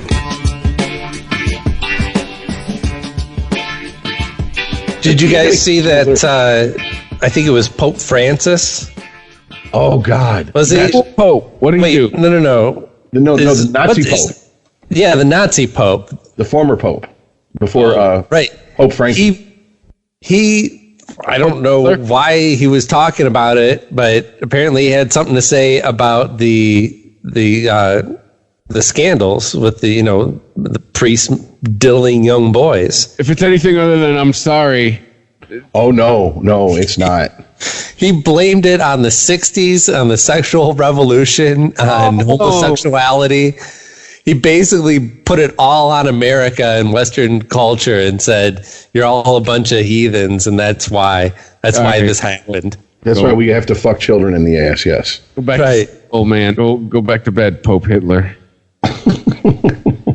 Pope Benedict, right. So Francis is the current one, right? Yes. I don't really follow popes. He's the cool Pope. Benedict was he was Ratzinger. People. Yeah. Yes. He's also the rapper, correct. Yeah, he's down with gay people and climate change. He published an analysis on the Catholic Church clergy sex abuse scandal, blaming it on the sexual revolution of the 1960s and church laws that protected priests. Let's see if when I read that, I about fell out my chair. I'm like, wait, what? How does? I mean, but it makes sense because these people that believe that Jesus died for your sins, which, as Doug Stanhope said, what the fuck does one have to do with the other? I'm going to kick you in the shin for my mortgage. What the fuck does it? One has nothing to do with the other. Yeah, you fucked up, so I got to pay for it. You know, so okay, so women got the birth control pill, and people realized that they could fuck outside of wedlock, and that's the reason he has to fuck children. So now we got to fuck the kids. Yeah. He says, why did pedophilia reach such proportions? Ultimately, the reason is the absence of God. Let's break that down. So let's take the first part. Why did pedophilia reach such proportions? Well, that's a really bad question to be asking, right? Like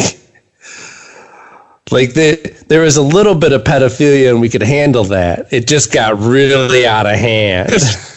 Right? People aren't down with you fucking their kids. The second part, ultimately the reason is the absence of God. Okay, but how come every time I looked to God, I saw pedophilia in the last... What? God wasn't there to tell you not to fuck the kids? You didn't know that without God?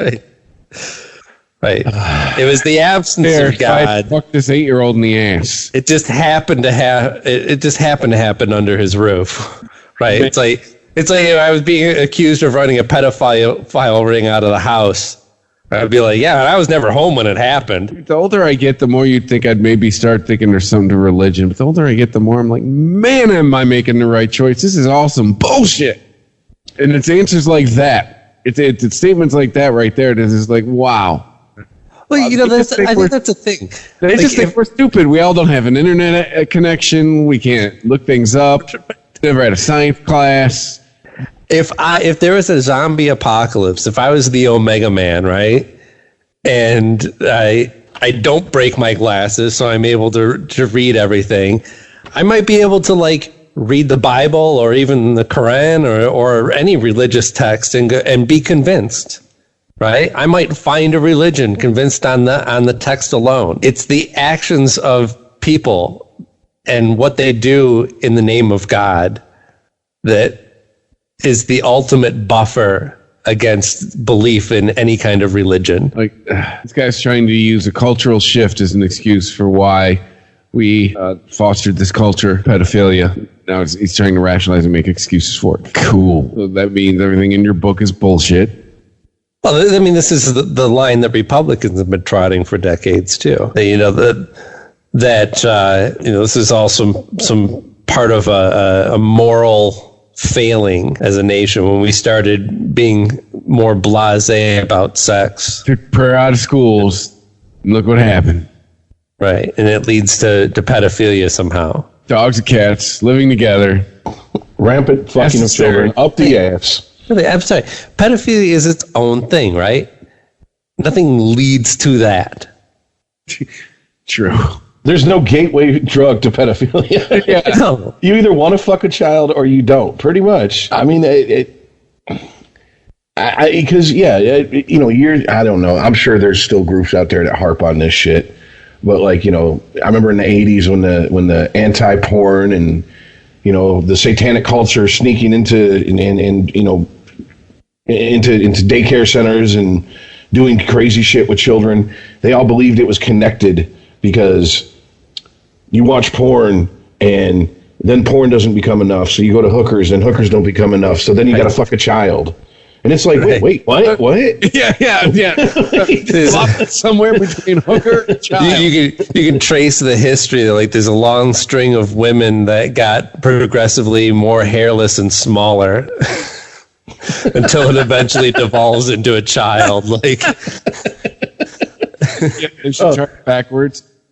That is my favorite. Here's my midget phase here for a while. That didn't really cut it. That is my favorite feminist battle cry against porn. All these women are shaved.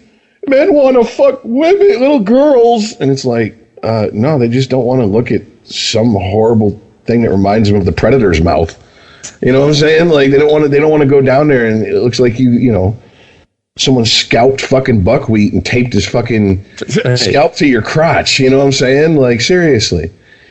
I think the disappearance of pubic hair in the general population is a tragedy, but in porn it's understandable because I keep hearing it's back millennials. It's like an unshaved woman is like in porn is like a woman who doesn't take her bra off. No, but like why? If I'm not going to see everything, then what am I even looking at here? It's to get a better view, in other words.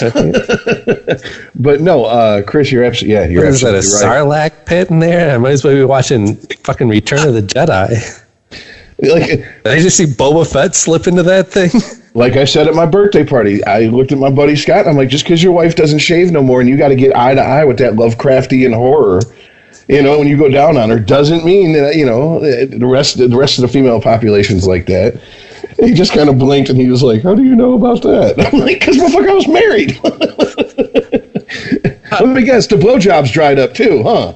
Yeah, shocking, But no, you're absolutely right about that, Chris, because shit. Some guy at work was talking about some new porn star chick that he's like into, and I was like, I've never even heard of this chick. So I looked her up, and I'm like, apparently she's not a fan of shaving or waxing. And he goes, oh, that's most of the young porn stars these days. I mean, it's not like Pippi Longstocking pussy that you could braid the pussy hair and shit, and it's not like hair coming out their asshole, but it's like, no, there's this pretty substantial bush there. I'm like, whatever. I mean, if that's what is it like the 70s, or it looks like it's a like underwear made out of hair? Or is there still? No, it's more like controlled bush, the trimmed, but still very thick, and if she was wearing panties, there might be a little tuft of pubic. You know what I'm saying? Alicia Morica. The Black Crowes album. Yes. That's funny because it's. But the armpits too? No, that's just some feminist shit as far as I can see. All right. That's when you start getting into the moldy locks porn. Like I was curious. Where they got like the dreadlocks and the hairy everything and hairy legs and shit, and it's like, look, whatever. If fat, ugly bitches find love every day. So apparently men, I used to say, wow, the generosity of women never ceases to amaze me. When really it is, the horniness of men never ceases to amaze me. Because if you're a fat, ugly guy, good fucking luck. You better have a big fucking bank account. But you can be a fat, slovenly, buck-toothed hunchback bitch, and you'll find someone to love your ass. I mean, it's just all there is to it. I don't know. But I did want to. I'm kind of glad we took this detour. I have found the weirdest sub-genre of porn. Boy. Okay. All right. And I don't even, like, it is so strange to me. I do not get it.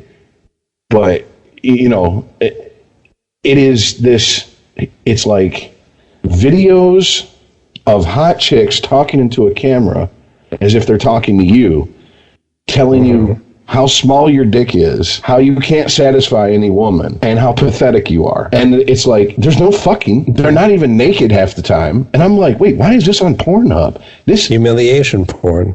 Like VR being married? I couldn't resist.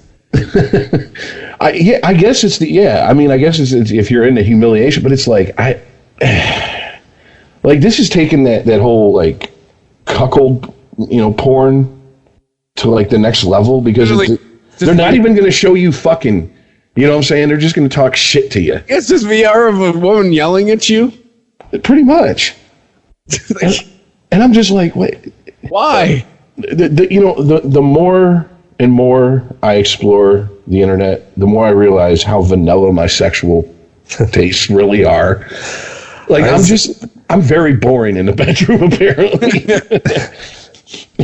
I don't want you to kick me in my nuts. I don't want to be pegged. I don't want to be sit there and humiliated in any way, shape, form, fashion. I don't want to burn you. I don't want to fuck you with an eel. Do you not aware of filters, man? Like, you don't have to look at everything. When you bring up Pornhub, you don't have to look at every video, man. Oh, no, dude, this was things out. This was that post-wank, like, now that I got my nut and I've jerked the evil out for the day, I'm like, let me see what the stupid porn other people look at. you know, and it's like trending, and I just go to trending, and I was like, what the fuck? Yeah, no, Are you serious? Yeah, I learned real quick. Stay out of that. Stay out of trending. You'll just be bothered. Be bothered. To see stuff in trending, like no, just give me what I want. But yeah, I'll run into like why. I run into what you're saying. Like, why would anyone be turned? My dick would go inside of me if I ever ran across this situation. I would get a reverse boner. But yeah, no, it's internet, man. Takes all kinds. Well, I mean, I thought like the rise of like the babysitter porn. You know, the just turned 18-year-old high school student who's babysitting. Dad comes home early from work and the kid's asleep, and it's like I was like, all right, well, this is creepy as fuck, but I mean, whatever. It's fantasy, but I mean, like, this is shit that's like. There's still sex involved. Right, you can just like I'm banging an 18-year-old. That's that fantasy. But I mean, here's the thing: you can fast forward past the talking on that and get to the fucking. You can fast forward through this whole video and not find even a tit.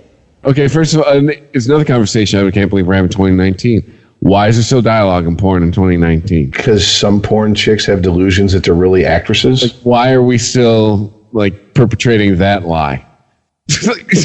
We're not. We're here to see dialogue.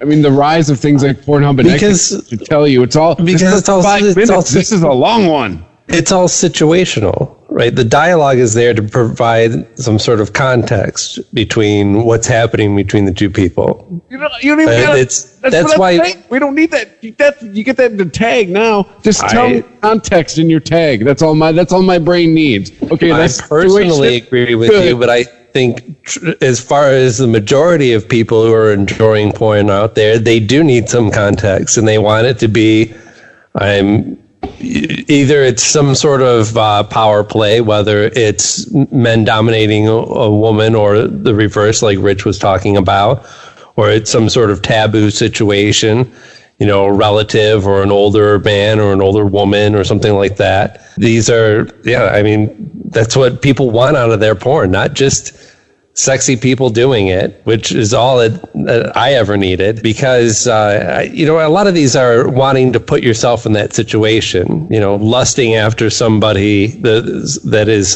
forbidden fruit. I suppose. But like I said, I guess we're dudes. We're simple. Just lie to me. Just write it in your tag. Porn, you can increase your output at this stage in the game. Every video is 2 minutes, and you just get creative with the tags. Just what you're describing what the video is. You're saying that, thinking that everyone in America or everyone in the world that enjoys porn thinks the way that you do, and I'm telling you, it's true. I think that you and I are in the minority. This whole thing did start with virtual reality porn of just being yelled at. Yeah, I mean, I guess I'm just constantly amazed at like, wow, this really turns people on. Like, this gets their motor going. I mean, that's a bad relationship. That's not a turn on. You know what I'm saying? That's verbal. The extended cut. You never take out the trash. You say we're going to go out, but then you go out with your friends. Extended cut. I call you, say you'll be home in 5 minutes, 2 hours later you show up. What were you doing for those 2 hours? Let me smell your dick. Were you fucking another bitch? Yeah, those are the greatest hits right off the bat. We never do anything together. Thanks. Appreciate it. Oh, yeah, I don't know. I just found it very strange. But then again, like, whatever. Like, I mean, hey, look, it's not like it's not even, like, here's the deal. I don't give a fuck. Meaning, it's not like it's porn of someone, you know, fucking a child or rape porn or something, you know what I'm saying? Something like that. It's like, that's. Well, what I find peculiar about that one, though, is like, maybe I get it, like, if at the end she whips out a dildo and starts going to town on herself. It's like, yeah, I'm doing this because you can't do this, bitch. Like, I can at least get behind that and understand that. But the fact that it's just her yelling at you, I find peculiar. Well, not only is it, I think Aaron nailed it with the humiliation thing, but I got to wonder also if it's kind of like the denying yourself is a turn on to these people. You know what I'm saying? Because I've seen videos like that where chicks are like, don't touch yourself. And they're dancing all sexy and shit. I'm just like, bitch, this ain't a strip club. I'm going to touch myself with all I fucking want. You know what I'm saying? like maybe it's the denial of sexual gratification turns them on. I'm just constant. Like I said, have you guys ever seen a movie called The Cell with Jennifer Lopez? Is that the one where they sliced up the horse? Yes, yeah, where she goes into the serial killer's head. Yeah. Okay. Well, they show a scene of how he's killing his victims, and he's like, I remember this very vividly watching this movie. He's doing suspension, so he's got hooks in his back and in his back of his legs over a tank that's filling with water that the woman's tied down in, and as she's drowning, he's beaten off. And I just remember watching it and looking at my girlfriend at the time and go, how the fuck do you even find out that's what you like? Yeah, right. You know what I'm saying? Like, what led to that? Is the most very valid question. That is the most very specific way to get off I've ever seen in a fucking movie, porn or not. I don't think I could live that long to figure that my sexual kinks out to that specificity. And think about it too. That's two things you have to find out together. First, you have to find out that watching somebody drown gets you hard. Then you have to figure out that being suspended by the backs of your knees also gets you off. And then you have to somehow get the chocolate and the peanut butter with those two. That's at least 3 incidents that lead to a 4th incident. Yeah, it's just like, wow, okay. It's like we were talking about earlier. Sometimes I wonder what happened to make this sign necessary. What happened to bring these things together? Like, I thought they were going to get into that in the movie. They really didn't. It just turned into a, pretty standard bullshit horror movie with a lot of weird shit in it. But that was just like The Matrix for me. This movie that everyone thought was mind blowing, and I watched it, and I'm like, it's a movie with a good premise that they didn't follow through on. And instead concentrated on just visuals. Then the second one was a big piece of shit. Well, you didn't. All pieces of shit. You didn't like the rave scene. No. The 20-minute rave scene right at the beginning. Not at all. Watching sweaty people dance in slow motion for 20 minutes. What's wrong with you? But I love the first one. It's a love strong word. I really liked the first one. The second one's a big piece of shit so much that it made me I've never seen the third one. See, now the first one, I'm with you, Aaron, because what I really wanted to know was I wanted to see the battle between humans and the computers. Because, when he's explaining to Neo what happened, when Morpheus is explaining to him, and he goes, we know we were the ones that blacked out the sun. Show me how that happened. That could be interesting. I mean, look, Carrie Ann Moss in skin-tight latex, I'm a guy, it does it for me. But I don't want to watch a whole movie of that. I pretty much got my spank bank full in the first 5 minutes of watching her in that outfit.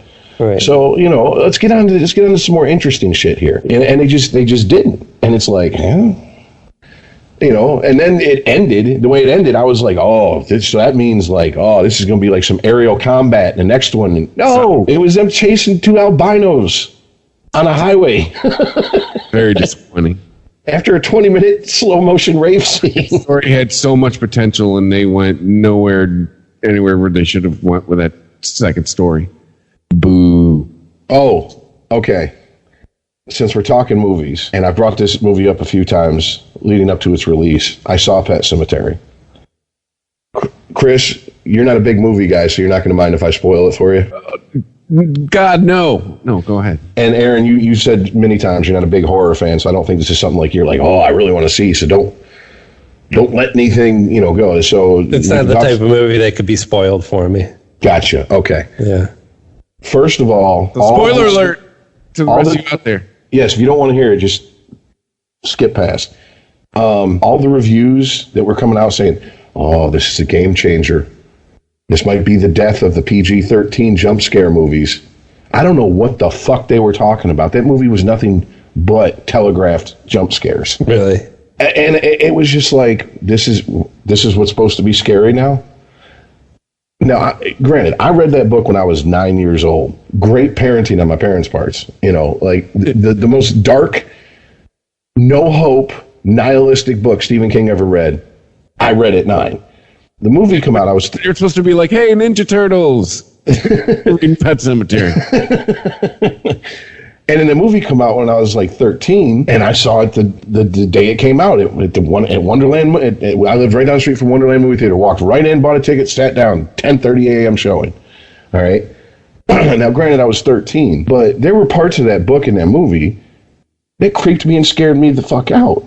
You know, like the whole thing with Zelda, the sister with spinal meningitis, and shit like that.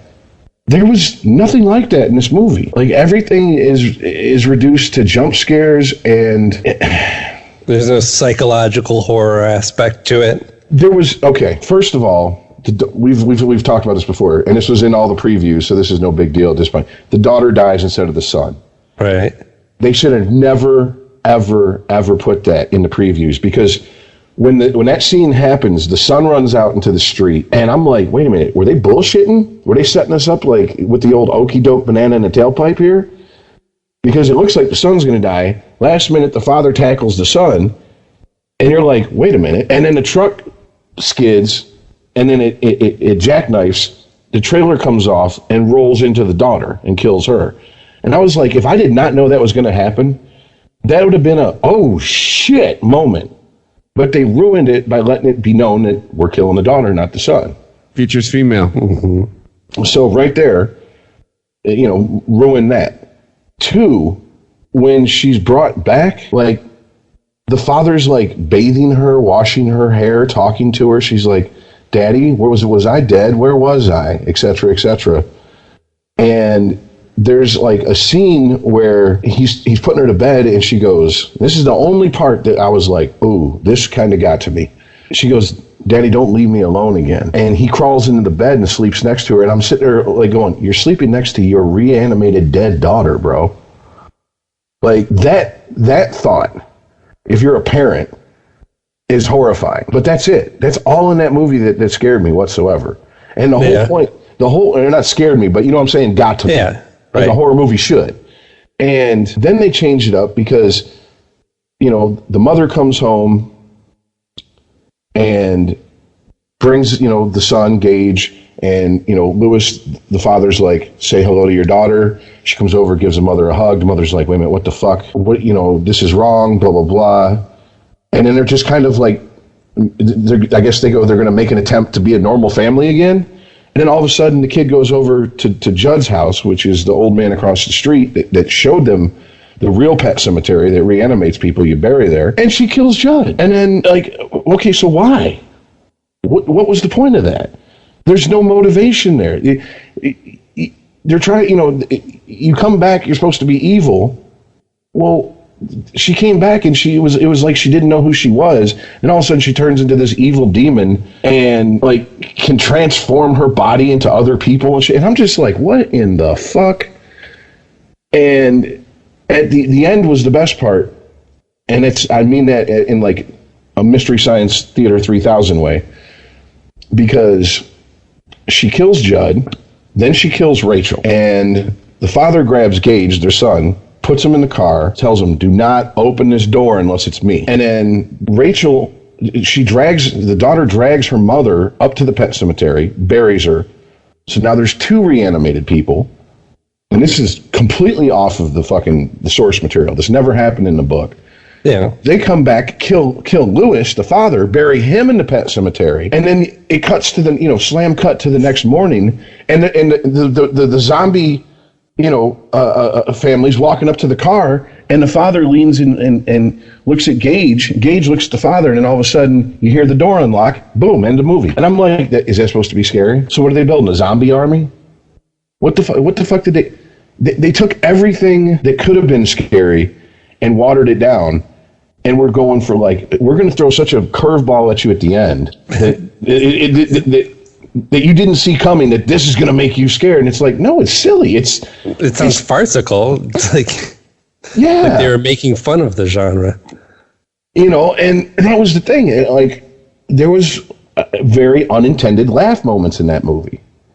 Yeah. And I was like, you know, I've learned long ago, Stephen King, especially as he gets older, will co-sign on any movie or television adaptation of his work, as long as it has big name actors or there's a lot of Hollywood money behind it.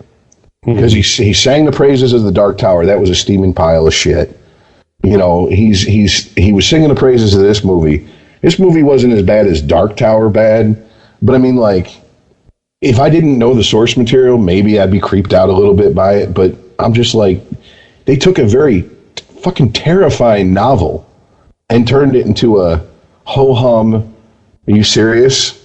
Outside of a few scenes, this could have been a PG-13 movie. And it's just... Right. It sounds like something that would have worked better as like an episode of the new Twilight Zone. Almost. A whole feature film. Yeah, almost. Then when you're working in a smaller format like that, you can get away with like, let's just do this story, but with like a little twist on it. But if you're expecting that to carry your whole film. Well, I mean, the story behind Pet Sematary is he wrote it, he finished it, and he put it in a drawer for 2 years. Because he said, there's no way I can publish that. People would lynch me.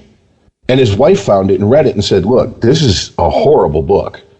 This book is terrifying, but it is good and you need to publish it. And he took it to his publishers and they were like, you want us to publish a book about a family whose 3-year-old son dies, the father digs him up, buries him in a cemetery, that brings him back, and he comes back possessed by a demon and kills the entire family? Well, you are the master of horror, so yeah, okay, we'll give it a shot. I mean, that book was published as a fluke because his wife found the manuscript. I mean, this is a terrifying book, and it's like I said, they took the teeth out of the fucking thing. Even Zelda, the wife's sister who was dying of spinal meningitis, they didn't go the CGI route. They did practical effects with her. But there was nothing scary about her. Like the closest thing to it was Rachel was laying in bed having a dream, and she dreamed her body started turning into her sister's body. So it was like a little bit of body horror there, but it was like that's not how she was in the book. In the book, this was the ultimate terrifying thing for Rachel, to where the demon from the Pet Sematary used it against her, and it's just barely hinted at in this movie. And I'm just like, that's it. Most terrifying thing in this book, and that's it. And then on top of that, and I know it's hard to do in a movie, but I read it at 9, and I've read the book probably 7 or 8 times in my life. After I became a parent, it took on a whole new level of horror, losing a child. And if you knew you could bring them back, even if the odds were stacked against you that they were going to come back as anything close to what they were, would you do it? That became the more terrifying thing about that book. That's completely almost removed from this movie. At a certain point, it becomes a joke. They're planting fucking people in the Pet Sematary like they're fucking planting perennials or some shit. It's like, it's a landscaping movie at the end of it. Right. I mean, we have the book, we have the original adaptation of it. I think at this point, if you're going to remake it, you should be adding something to it. But it sounds like they really just took the core out of the original story and didn't replace it with anything but filler. Well, I mean, if they would have concentrated more on her coming back, her, I guess, acting as if she was still herself, and then slowly, turning in, letting the evil come out. Yeah. But instead, it's just, like I said, it's literally like, she hugs her mom and, I love you, mommy, and all this. And, then the parents have a conversation, and then boom, she puts on a rabbit mask. I don't understand that, but whatever. She puts on a rabbit mask, runs over to the neighbor's house, kills him for no good reason, and just decides to kill her entire family out of nowhere. None of this was hinted at by her coming back. There was, what I'm saying? So it's like, if they'd have focused on that, like she's hiding it, maybe it'd have been a little bit more scary. You know what I'm saying? Like, because, right. I mean, that's where your tension comes in, because you know that there's something wrong, right? This person is possessed, but maybe they can fight it. Maybe they're not going to go there. Even though you know what you're watching a horror movie and it's going to end in a lot of people dying probably. But yeah, that is the tension that you build in those situations is, can they overcome it? Yeah, I was basically outside of, I know you weren't a big fan of it. I think I'm looking forward to the second part of it, but outside of Castle Rock and Frank Darabont doing anything Stephen King, I'm like, I can't get my hopes up. Yeah. You know what I'm saying? Like, and I was half-ass buying into this one, like, I'll give it a try, but I just got a bad feeling about this. You know, like, they're just gonna, like, I understand changing the story to subvert people's expectations. That's fine. But then there's a point where it's just like, what are you doing? You're not making it better, and it's not even a lateral move. You're making it worse. Yeah. You like you said, it's there are moments of unintentional comedy there. And I mean, even reviewers, the reviewers who didn't go to the advanced screenings, the reviews that started coming out afterwards were like, I'm sitting in the theater watching it, and people are laughing at scenes that you're not supposed to be laughing at. Right. You know what I'm saying? And it's not because the special effects are bad. I mean, I'll give it that. They did a good job with the special effects. It seems like they pretty much stuck to practical effects. And I mean, I think it was a smart choice to change it to the older daughter getting killed because, I haven't watched the 89 version of Pet Sematary in a long time. But I remember the last time I watched it, I was like, ooh, it was very obvious that he was fighting a doll. You know what I'm saying? At the end, when it was supposed to be his 3-year-old son, it looked bad. You know what I'm saying? Like, they made Chucky and Child's Play look more scary than that kid. So, like, okay, I can see doing that, but yeah. Well, I fear I'm going to be in a similar situation soon with this Hellboy movie coming out. Oh, see, I read that I'm like deeply tied to the source material, and I'm reading reviews that I'm like, oh boy, this doesn't look like it's going to be that good. Yeah, I read a review of that, and I was like, oh boy, Aaron's not going to be too thrilled if they fuck this one up. But I mean, I'm gonna see it and make my own judgment. And who knows? I could find it extremely enjoyable. Well, even if you don't, there's always Endgame. That's like what, end of this month? Unregimented. ChristopherMedia.net. ChristopherMedia.net. Unregimented. And in 3 days, or the day after this gets posted, Game of Thrones last season. Oh yeah. So there's that too. So man, I care not about. I've been hearing people. I give no shits about that happening. I've watched not a second of Game of Thrones. Really? You're telling me you've never watched a Lord of the Rings movie and being like, this would be better if they were fucking each other? No. Because I watched the first Lord of the Rings movie and I slept through the second. That's because there's no tits in it. It's funny because in the first season there was like 3 or 4 scenes where literally characters are giving exposition and there's just 2 chicks fucking in the background. It's like, just to make sure we hold your attention during this very lengthy monologue. You know? Well, the one thing I will give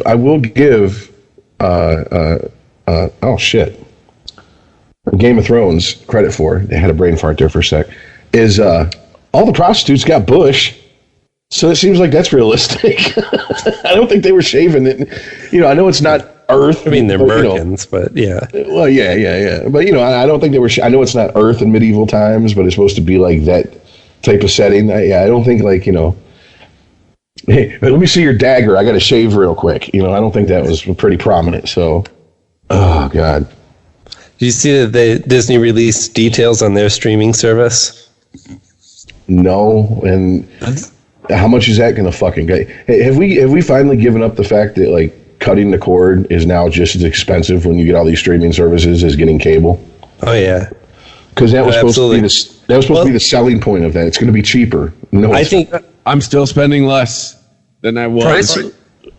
Price wise, and it's Disney all I watch. So Disney's looking at $7 a month, $6.99. They're gonna have all kind. Well, we already know about some of the shit that they're gonna have on there.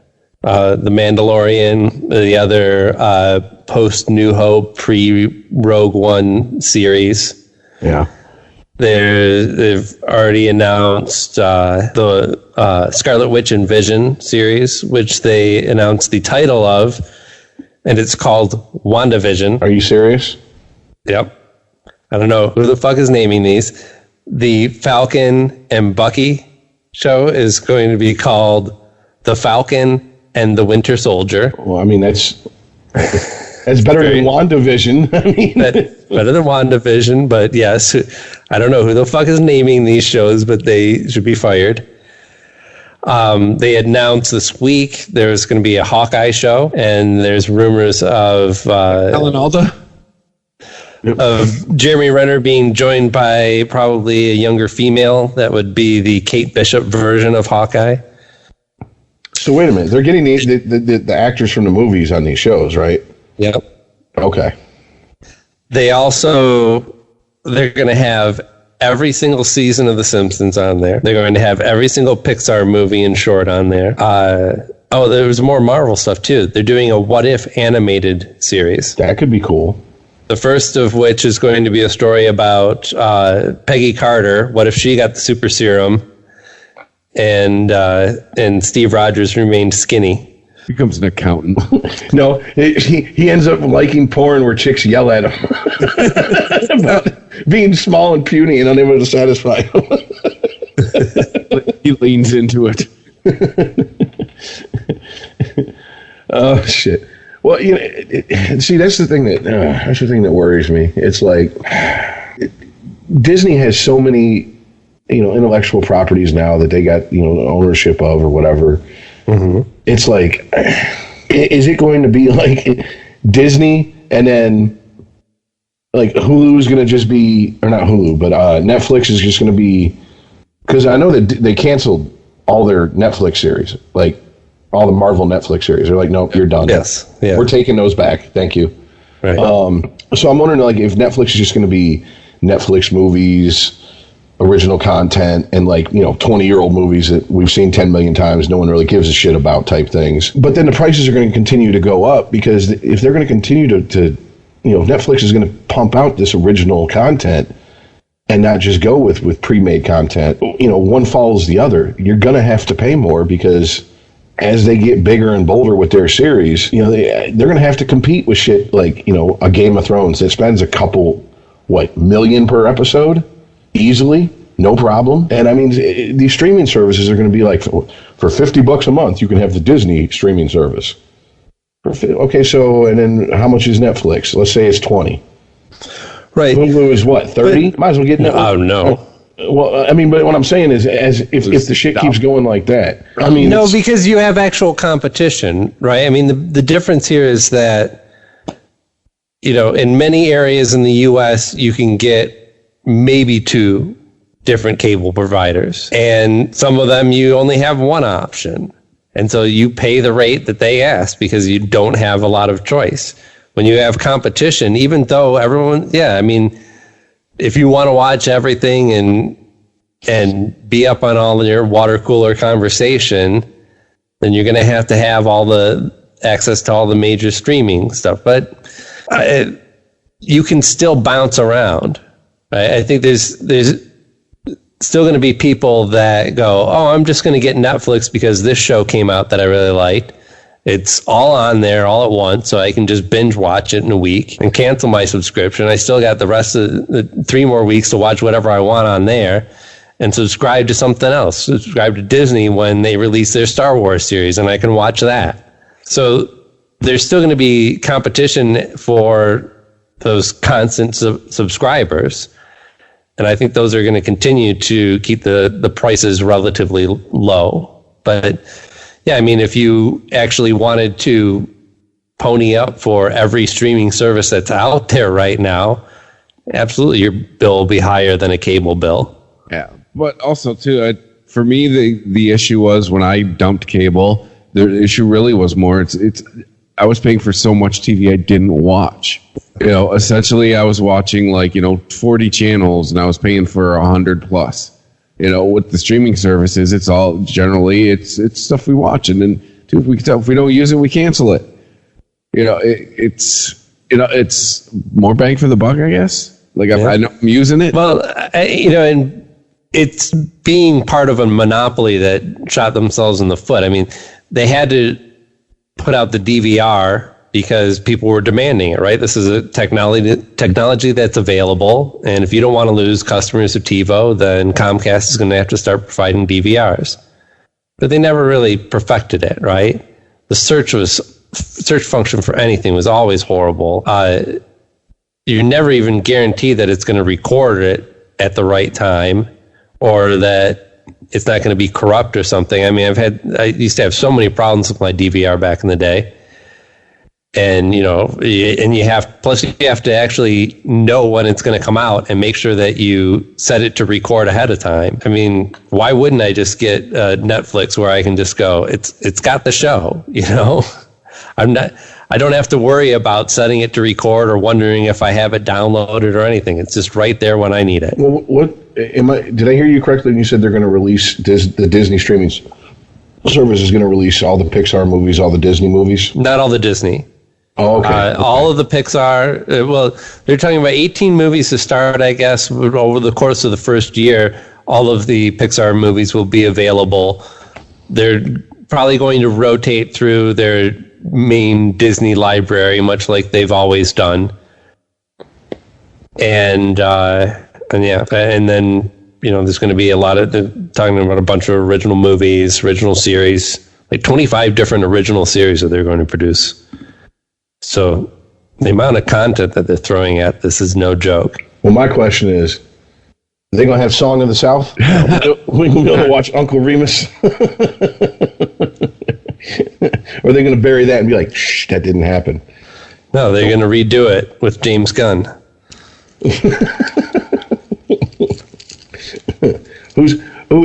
Okay. Give it a hip new soundtrack. Yeah, X-Clan and Public Enemy on Song of the South. Yeah, there we go. Just edit out that whole Tar Baby scene. Have you guys ever seen that movie? Oh yeah. Oh. It is. So as recent as when I was in second grade, it was still out in the movie theaters. I remember my aunt took me and my cousin to see it. Like when I was, and just looking back on now, that movie is extraordinarily racist. Right. It was, even in 1987, they were still putting it out in the theaters. Yeah, I was a kid. It made me so uncomfortable. I couldn't look at the Aunt Jemima syrup bottle anymore. Yeah. See, the only thing I remember about that is the Tar Baby was a trap for Brer Rabbit, right? Yes. I never, maybe because I was so young when I saw it, I never put two and two together, and I've only seen it that one time. Like I think I've seen honestly more books depicting that scene than I know I have. I just remember in second I didn't equate the Tar Baby with that's supposed to be a black person or a black kid or whatever. You know what I'm saying? So I now I'm kind of like, if I watch it now through my 42-year-old eyes in 2019, you're going, oh shit. Yeah, I'm wondering if I'm gonna be like, oh boy, this did not age well. No, it did not. Well, I mean, because that's how you are as a kid. You don't know that shit until someone fucking tells it to you. I didn't pick up on a lot of shit that. Watching the Dukes of Hazzard growing up, I never looked at the General Lee with the rebel flag on top of the car and thought, oh, that's a sign of the Civil War. I just thought it was an orange car with a flag on top. I'm not saying trying to say like I was a super woke 7-year-old, but I knew that wasn't right. I wasn't like, I wasn't like 7 going, oh my God. Frisk, stop. Your mom looked at your dad one day and said, can you see if the baby's awake? And he poked his head in. You were like, taxation is theft. And he went, yeah, he's woke as fuck, honey. Yeah. I just remember at 7 going like, I don't think you're supposed to do, like, I just remember like just going like, I don't think that's right. Like, I don't think you're supposed to do that. Well, I was a lot younger than that. I mean, not a lot, because I think I was like 5 maybe when I saw it, and I don't remember really a whole lot about the movie, so it didn't really hold my interest.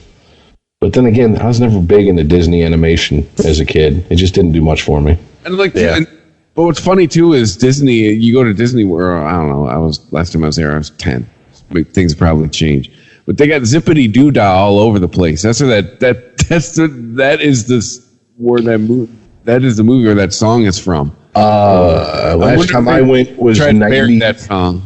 Last time I went was 97, and I did not hear Zippity Doo Dah once. Yeah. So I think between you being 10 and me being, I think I was about 20 at that point. Like, at some point they were like, "Yeah, we're going to go ahead and get rid of this. We're going to retire that."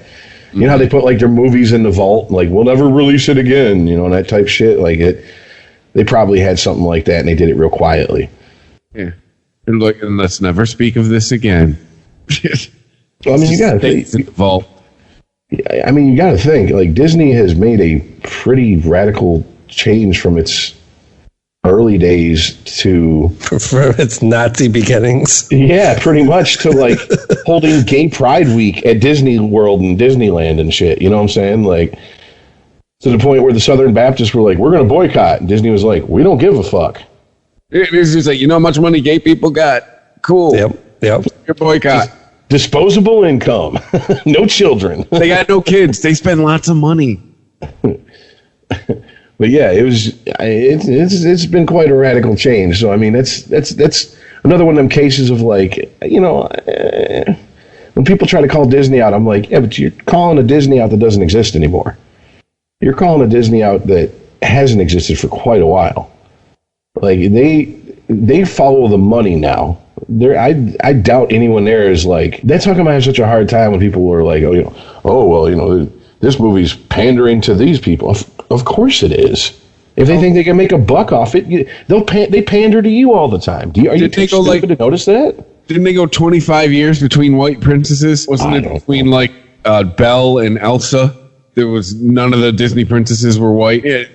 There's been a shift at Disney. And see, here's the that's, to be completely honest with you, that's something I would have never noticed unless someone pointed it out to me. Because like I said, first of all, Disney animated movies never really did much for me. Disney really never did much for me, to be honest with you. I'd much rather, as a kid, sit down and watch like the Bugs Bunny and Roadrunner show or something versus watch any Disney cartoons. So, I don't know. Oh, yeah. I like the Warner Brothers stuff a lot better. Dude, the one Kill the Wabbit short is better than all of Fantasia. Suck my dick, Mickey Mouse. Yeah, the edgiest Disney got was Donald Duck. Yeah, exactly. There was a Facebook page that's been shut down now, I guess, due to copyright infringement. But they posted a lot of the old Warner Brothers cartoons in the Ether cartoon, where Bugs Bunny gets captured and taken to the mad scientist castle, and he releases the big red monster to chase him. He's doing his hair, and at the end they break the ether and they're running in slow motion and shit. Like, yeah. I'm watching that and I'm like, this shit is still fucking kind of funny, and I'm a grown ass man. I mean, at least in age.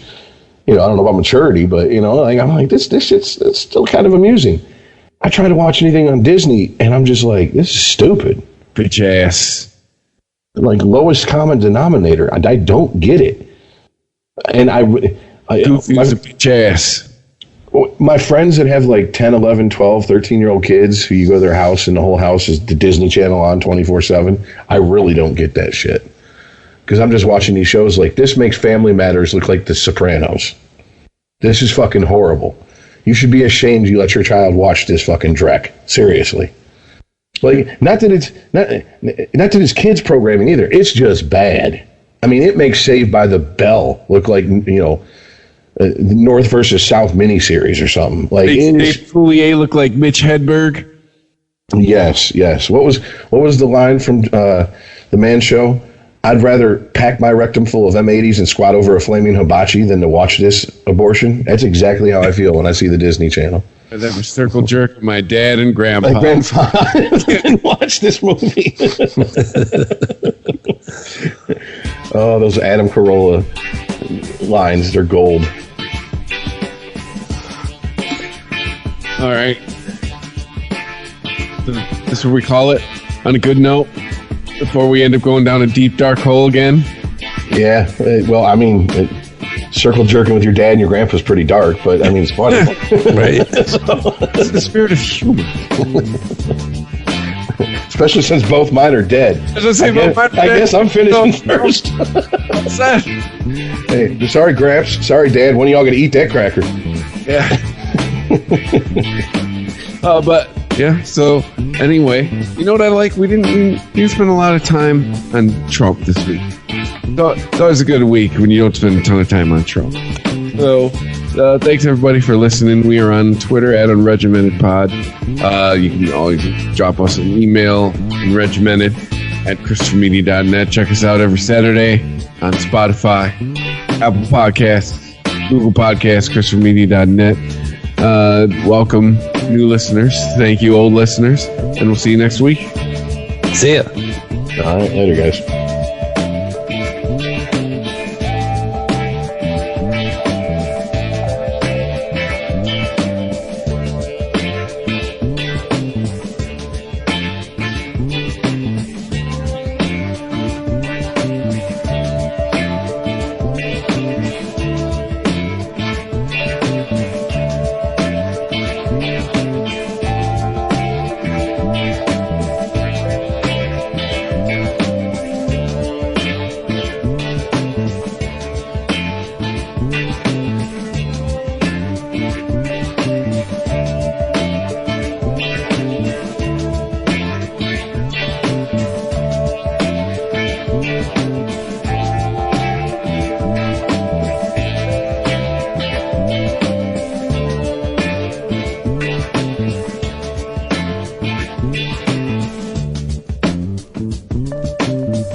Unregimented. ChristopherMedia.net.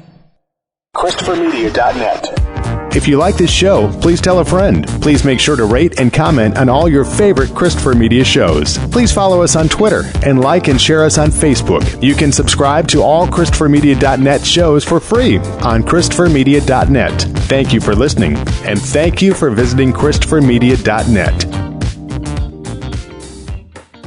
Thank you for visiting ChristopherMedia.net.